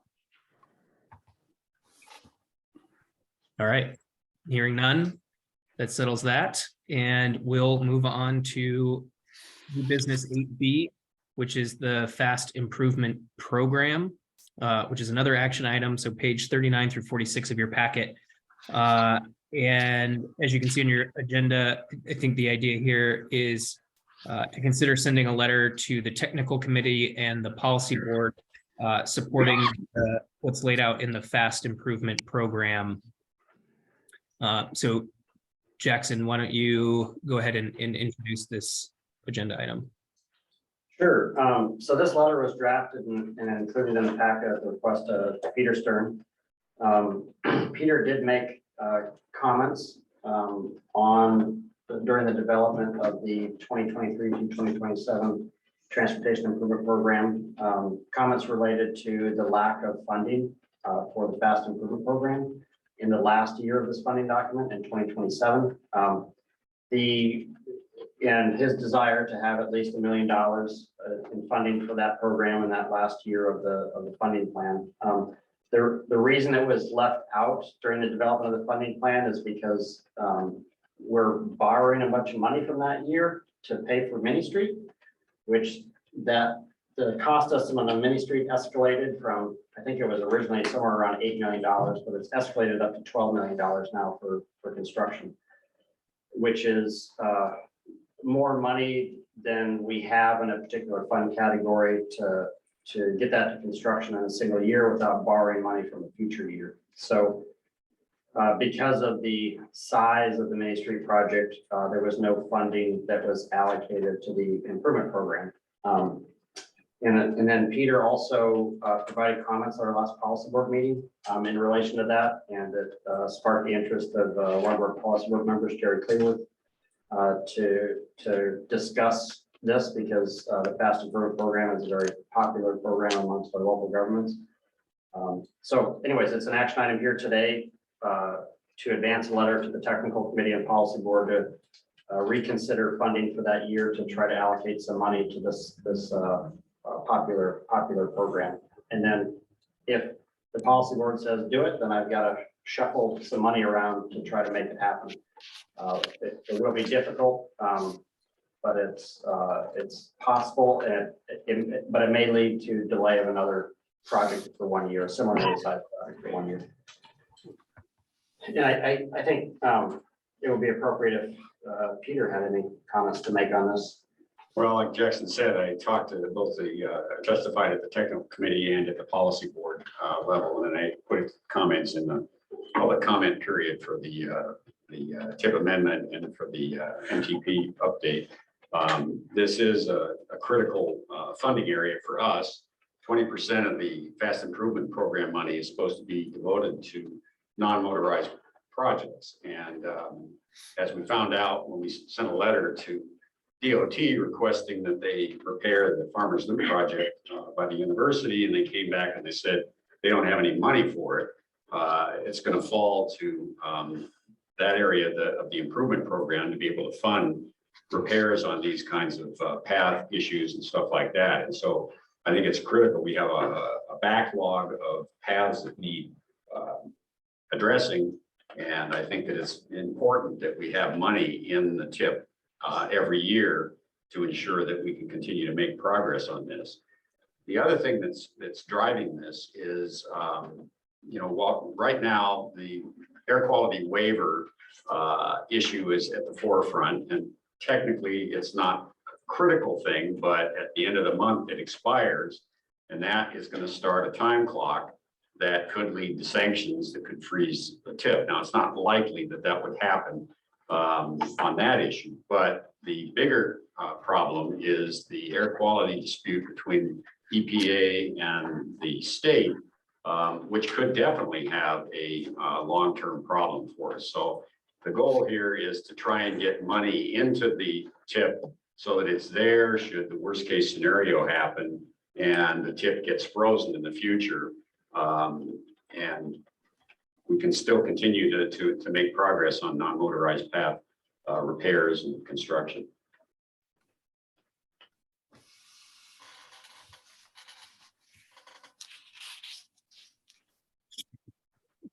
Questions for Jackson or Peter?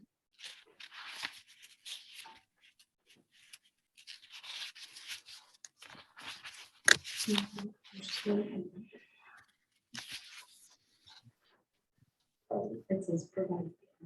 So I guess Yes, that was my comment, was gonna be get rid of the L and the Y. Yeah. Okay. Also, earlier in that same line, the word programs is capitalized. Oh, yeah, we can fix those. Those are my two I found. That's good, thank you. I don't think, Just pretty fast. I don't think we should start a sentence, well, we do not have specific solutions. I think we don't have to admit that. We can just say we offer. Or here's the issue. So It's in third, the second paragraph. second paragraph, so Yeah. while we do not have a specific solution. Yeah, I think that's an admission that we don't have to make. Just delete that phrase. Yeah. Just start with, we would like the technical committee. Mhm. So question, Jackson, is this like we're pulling money from some, like, in effect, this 2027 money would come from somewhere else, or these would get pulled from the years preceding 2027 in the spreadsheet we're looking at, and they get reallocated into 2027? So Or it would put off the mini street project. there's lots of ways that this can be accomplished. Most of which would be somewhat unpopular, but so one way this could be accomplished is by telling the city, I am sorry that your project costs 12 million, but we're only giving you 11. That's all. And so they either have to reduce the scope of their project to get it down to $11 million. Or they would have to come up with additional money to complete that. So anyway, that's one option, which may or may not be popular, but I do know that Jerry Cleaver in particular is hoping to reduce the scope of that project because there's a lot of right-of-way acquisition that's gonna take a lot of time and a lot of money to fulfill the current design. So anyways, that's one way you can do it. Another way I can do it is that I can just put another $1 million in the credit card and borrow money from 28 to put into 27. So I do borrow money each year on purpose in this document here, so that we have this flexibility that if the project is not quite on schedule and slips, we can delay it 1 year without having to change the funding plan. But anyways, I could borrow money from a future year, which would increase our advanced construction funding for that particular year. And then a third option would be is to pick something out in 2027, it's roughly $1 million, and then push that out to 28 so that this can get funded. So there are ways to do this. And I'm not necessarily looking for a recommendation from this committee to tell me what the best way would be. I can present those options to the policy board and then they'll tell me where to make the cut to make this, basically they would be saying that this project needs $1 million and it's a higher priority than something else. So they'll tell me to delay something or reduce Mini Street by $1 million, or, they'll tell me where to cut if they think that this is more important than Mini Street. So. And this million is specific to some of these upgrades to the paths. That's why we're looking at this like one. Yeah, Well, as Peter said, this program, by our own policy, we are required to set aside a minimum of 20% of this funding to go to non-motorized paths and sidewalks. So, so the fast improvement program each year should be a combination of road projects plus sidewalk and path projects. We do have a pretty long list of ones to get funded. And this program is funding for all the years except for 27. So anyways, that's what's, I think, of most importance to the VPAC, that a lot of these asphalt path resurfacing projects, that's where this money comes from, for these, you know, kind of what we call like maintenance activities. So like for fiscal year 23, there's actually $2 million. And fiscal year 24, there's only 200,000. So The you 200,000 for design, we basically put 2 years worth of money into 1 year. for the construction in 23. Okay. That's a big, Yeah. big program for us for this coming summer. So the 25 and 26 numbers are both about 1.1 million. So that would be Yeah. what the sort of normal for 27 would. Yeah, and we don't really want to fall below $1 million, because when we put a bid package out for that, we generally don't get a very good price. So we want to have a bundle of at least $1 million and a good economy of scale to reach a lot of small projects. You know, we'll get a better price that way if we start out at $1 million. Go higher. Do we need a motion? I'll make a motion to approve this letter with the typos fixed. Oh, you want me to keep the typos with the typos? Those are good too? Yeah. Oh, I got it. All right. Thanks, Travis. So motion made by Travis Nybert. Do I have a second? This Peter will second. Thank you, Peter. Any discussion?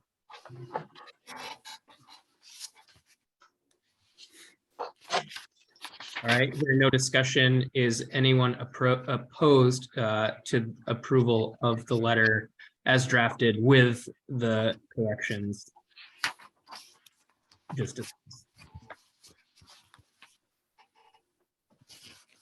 All right, letter approved. Time check at 6:45. I don't know how long, Jackson, you intend on spending on the strategic highway safety plan update, but I think we can probably, looks like we might be able to fit it in before 7. So I'm not going to call for a motion to extend time yet. So I'll just move us to 8C at the moment, and pages 47 through 56. We've got some additional information there. I was present at this meeting, but I'll give Jackson first go at providing an update. Sure. Yeah, so the state of Alaska, DOT in coordination with the Highway Safety Office is updating the Alaska Strategic Highway Safety Plan. And as part of this update to the plan, they've put together, or they've separated parts of the plan into what we call focus areas. So there's a focus area on pedestrians and bicyclists. There's a focus areas on older and younger drivers. There's a focus area on, DUIs, intoxicated driving, for driving underneath the influence. There's an area for motorcycles and ATVs. So anyways, all the different kind of, user groups and folks that are affected with, in relation to crashes and for fatalities and serious injuries. So there's a series of focus area meetings that are happening between January and February, and we just had the one on the pedestrians and bicyclists. So pages 47 through 49 show you the action items that this committee discussed and are planning to move forward with. So these are the specific actions to be included in the state strategic highway safety plan. Some of these came from the previous plan. Some of these were new ideas. There was a handful of actions that were actually combined to a singular action since they were related. But what these actions are supposed to relate to is the data that we have. So behind that table there, for example, if you go to page 53, you'll see this table here, which shows you the data for pedestrians and bicyclists combined fatalities. And they show you, what part of the state and what type of road it was, and then whether it was an impaired driving incident, or if it was, well, yeah, animal vehicle collision, 0 for this category, but I guess no one's ridden a bicycle into a moose and died yet, or not within this data set anyways. But anyways, it shows you, like for pedestrians, for example, they are kind of the higher numbers in that peach color there. So for pedestrians, there's 42 fatalities in state-owned roads, 17 on local roads, 14 in rural locations, 48 in urban locations. Only 7 occurred in northern region where we are, 50 occurred in central region, down where Anchorage is at, and so on. So a lot of the actions that were discussed kind of come back to what was the reason for these bicycle and pedestrian fatalities. Yeah, Nathan was there, and Peter attended as well. So I guess I'd be happy to hear thoughts from Nathan and Peter on that process and specific action items. I think one of the things that I found interesting was the total mileage as far as what the state roads were compared to all of the roads in Alaska. And it turns out that the state roads were actually a fairly small number, a lot smaller than I thought it was. Yeah. So, this may not have a lot of impact on some of the other areas of the state. Yeah, I think that's a good point, Peter, because this is sort of DOT's overarching safety document. What are their goals, and where do they want to see improvements, and what are the things that they're doing to improve safety for, in this context here, bikes and peds on state facilities. So this isn't geared toward necessarily city-owned roads, though I think the numbers that we're looking at here, these come from the statewide crash data. So the little heat maps that you're seeing on your screen and in your packet aren't solely, and I think does it say the break? Yeah, state-owned roads versus local roads, what have you. But the action items listed above are really geared more towards, what is the DOT or the state interested in, and that might be in concert with things that fast planning is doing or the municipality of Anchorage. But you're right, Peter, that there is a very small percentage of state roads where some of these action items might have an impact. One of the other things from that meeting I was going to say is I think there's a couple specifically, and I offered to be support or champion on some of them, but they were similar to stuff that we've already been discussing here on the BPAC committee, which is nice. And I think Julius, who's the new bike and ped coordinator, he's got a lot of energy, very forward thinking. So I'm pretty pleased with the direction this is going. I was a little confused about these next steps, and I don't know if Jackson wants to provide any thoughts here, but we've all, like, there is in the action items there's like a list of champions and supporters, and I don't think the intent at this point is to like where we're talking about what are the measures by which we're determining whether or not these action items have been met or we've met these goals. Because there was some discussion about, we need to have things that we can tangibly measure to determine whether or not we're achieving those goals. So I don't think the plan is at this stage to come up with, the verbiage for some of these things or draft out the policies. It's just to determine what those measures are going to be in order to determine what sort of impact or how we're moving the needle on some of those issues. I had the same problem coming out of that meeting. I wasn't sure where this was going. Maybe the problem is that as a focus group, we're not establishing policy. We're just there to have DOT bounce ideas off of us, with revisions. Yeah, I think. Go ahead. Yeah, if you read the existing Alaska Strategic Highway Safety Plan, it's very brief. It's a very small document, like 30 pages or something. Maybe it's a little more than that, but it's a pretty quick read, and it's for each of these different categories, a bunch of bulleted action items. So I'm unclear as well, because it seems like we've firmed up the action items for this focus area, but it's unclear to me what work is left to do other than establish kind of the measurable goals for each action item, and then identify responsible parties that Yeah. would, over the course of the next couple of years, actually implement these actions. So whether it's a DOT responsibility or the Highway Safety Office, or it's, it's UAF or fast planning is gonna help with this code rewrite. I mean, it's just so. Yeah.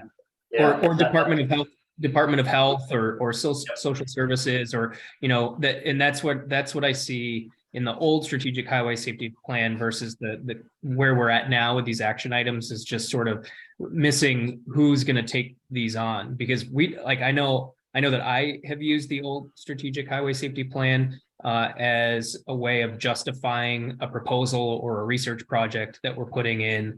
So it's a way to put pressure on someone at DOT or someone in administration to put money toward this problem, because we have this guiding document that says here's what's important and here's where we need to put our energy. One thing I would say is that these heat maps, they're nice. It is using the DMV crash records. In the old strategic highway safety plan, they also leaned on the Alaska Trauma Registry. So we know there's a lot of non-reports that happen. There are a lot of people who go into acute care facilities, emergency rooms, pedestrians, for example, that get hurt on roadways that may not be reflected. So I think as far as bike and ped numbers go, what you're seeing in these heat maps might actually be lower. And actually, I mean, probably are lower than like injuries that are happening within our transportation right of way. So that's maybe one improvement I would look for the update to the strategic highway safety plan. That's all I mean, I guess that's all I have to add. There's an acronym used in this thing, VRU. What does that mean? That's the vulnerable road users. That's like I said, this is new buzzword that the current US DOT administration has labeled. And I think it encompasses more than just bikes and peds. So it's bikes and peds and older drivers, and I think even motorcyclists are classified under vulnerable road users. Pretty much anyone who's not contained within a steel cage and with rubber tires. So.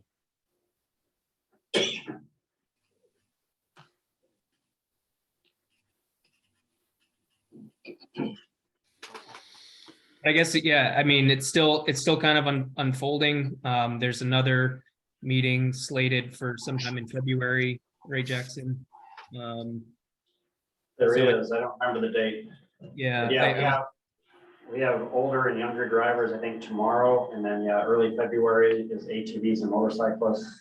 But Yep. there's supposed to be another bike and ped meeting. That's my understanding. Yeah, sometime in February, I think. Yeah, But I don't remember the date though. Yeah. Next Friday. It's next, the young and older drivers next Friday. Oh, sorry, it's next Friday. Do we need to extend this meeting? yeah, we've got 3. Well, I mean, are there any other questions on 8C at the moment?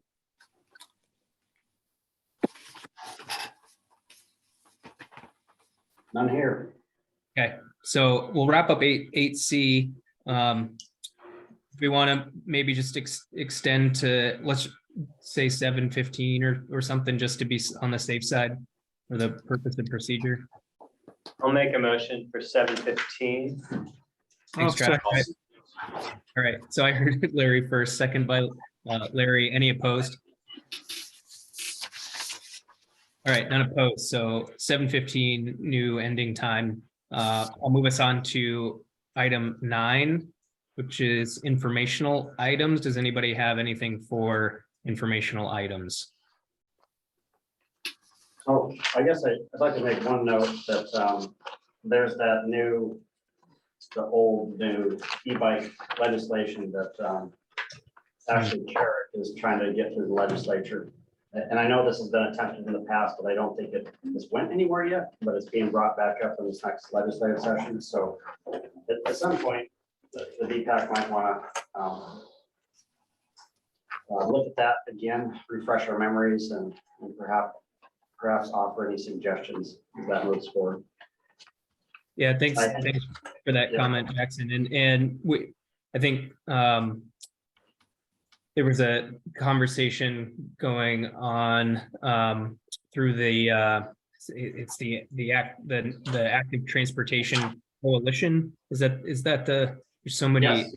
there's so many committees. that's it. Yeah, the Active Transportation Coalition. So I had started a conversation there, and I think it turned into something decent. But yeah, I was reminded that Adam Wool had proposed having the 3-class designation for the e-bikes. So there's like class 1, 2, and 3, and that is mainly just defines this like mostly the size and the speed. I don't even think size, it's just mostly like the speed capability of the bikes. And so the class 3 in most cases, so that what I was proposing to the group is that we should revert to more of that class 1, 2, and 3 designation, where class 1 and 2 are allowed on non-motorized facilities, but class 3 are not. And the difference really is that when you get to class 3, they're capable of doing in excess of 26 miles an hour. I think 28 miles an hour is the higher end. Whereas right now, the way that House Bill 8 is written, it just says that any e-bike, like just that e-bikes aren't treated as motorcycles or motor vehicles, and that any e-bike can use a non-motorized facility or is not precluded from using a non-motorized facility, which in my opinion is just a little too broad. So thanks for bringing that up, Jackson. So I would just say at this point, I would encourage BPAC members to look at that House bill and then maybe reach out to our legislators and provide any recommendation and insight that you have. But you're right, Jackson, you are right that it was 87 was the previous one that Wool had proposed, and it sort of died, like, I don't know if it died in committee or just died on the floor, but it didn't go anywhere, unfortunately. But I do think we need to jump ahead of the issue and get something, because there are right now 35 states that have passed legislation on the sort of the 3-class of e-bike model. So we're kind of falling behind the times.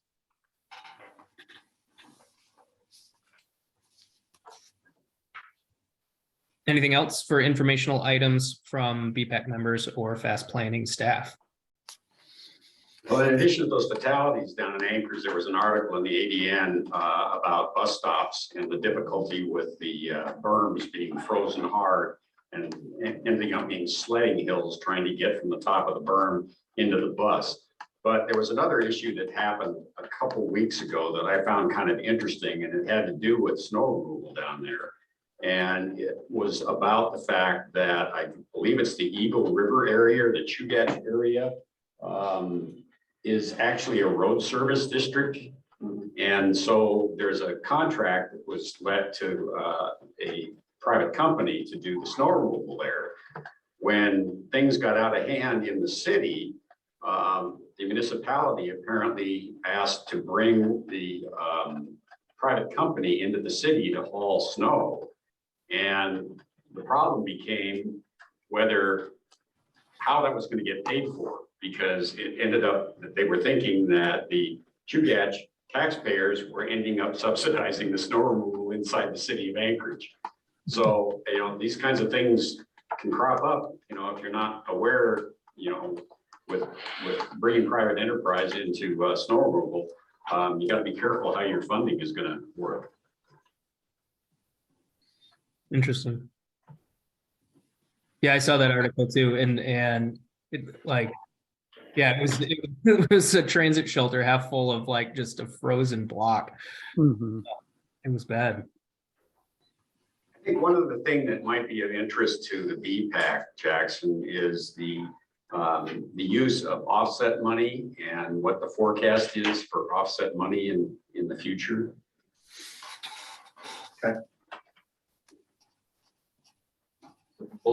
Just explain what it is and how it gets used. So right now? Yes. Oh, sure. Yeah, not a problem. So offset funding is our source of funding that we use when we have project increases, whether that's on a design phase or a right-of-way phase, or we get a construction change order during the summertime. But the source of those offsets are from old project closures. So, so for example, like a few years ago, we reconstructed Noble Street, and then in different phases, sometimes there's money that's left over. That's like not all the design funding was spent, or not all the right-of-way funding was spent. And when DOT closes those phases and files the project away, any remaining money comes back to us. And so there was this issue a few years ago where DOT switched from one accounting system to a new accounting system. And there was a huge backlog of project closures. So like one year we got $4 million back in offsets because we had like 5 years of projects that they closed out finally because they're changing the accounting system. But the DOT is relatively caught up right now. And the last couple of years, we've been seeing higher bids than what we normally get. So typically when we go into construction, we need more money. It's not that the bid comes in low and we get some of it back. But we've only got about a 1 year backlog of projects to close. And a lot of those, when the offset money comes up, it's taken by a construction change order, or the city needs more design money or whatever else. But I don't know that we're going to get, more than say $500,000 per year in offset funding. So it challenges us with being able to respond to some of these increases. Because that 1 year when we got 4 million, we got so much money back, and I have to, once I get it, I have to use it by federal fiscal year end. We threw it all into the improvement program. And that's how Johansson and Danby those paths got resurfaced. It was just a spur of the moment. I've got all this money and I've got to get rid of it, otherwise I'm going to lose it. And then we're able to, and that's why the fast improvement program is a good program that we can always, increase or shrink the size of it as we have money available or don't have money available. So hopefully that wasn't too confusing. Hopefully that helped a little bit. Yeah, and I think you answered the question I was going to ask, Jackson, which is that it's within fiscal year. You can't roll it over. So it's like close out, phase closes out, you get $1 million back, and it's April. You're like, okay, I got to use this up before. Yep. And all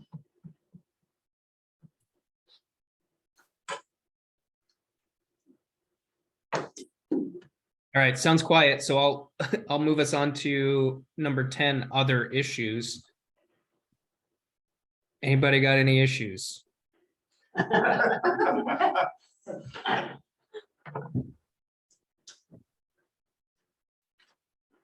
All right, also sounds quiet. Number 11, committee member comments.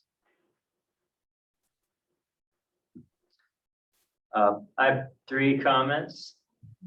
First Go ahead. is thank you for your chair report speech, Nathan. It was good. And thanks for finishing it up in a positive way. My second comment is what's the appropriate forum for suggesting the CMAQ funding ideas? Just, let me know. Okay, Just call me, email me. because I actually think some sort of e-bike idea might be a good way to get more people to bike. Okay. Yes, just talk with me outside of this meeting. Tomorrow, next week, or whatever else, and we can brainstorm some ideas and e-bikes. Okay, and then my third comment is just that I'm excited to know about the PEC Okay. and also that they kind of get in on the ground floor of design. Because I feel like one problem when we review designs, DOT's kind of already got their design, and then we give them feedback and they say, okay, but we already have this designs. Yeah. Hopefully we can all get more involved in earlier stages. Thank you. Yeah, thanks, Travis. Any other comments?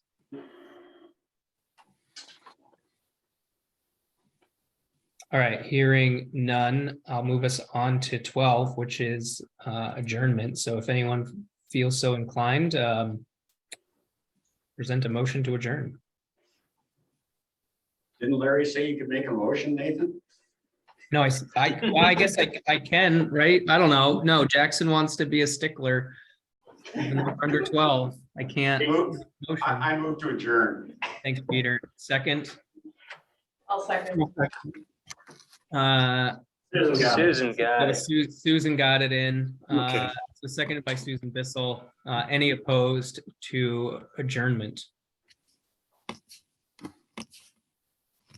All right, I hear none. It is 7:09 PM and I call this meeting adjourned. Thanks, everyone. Thank you, Nathan. We'll see you next month.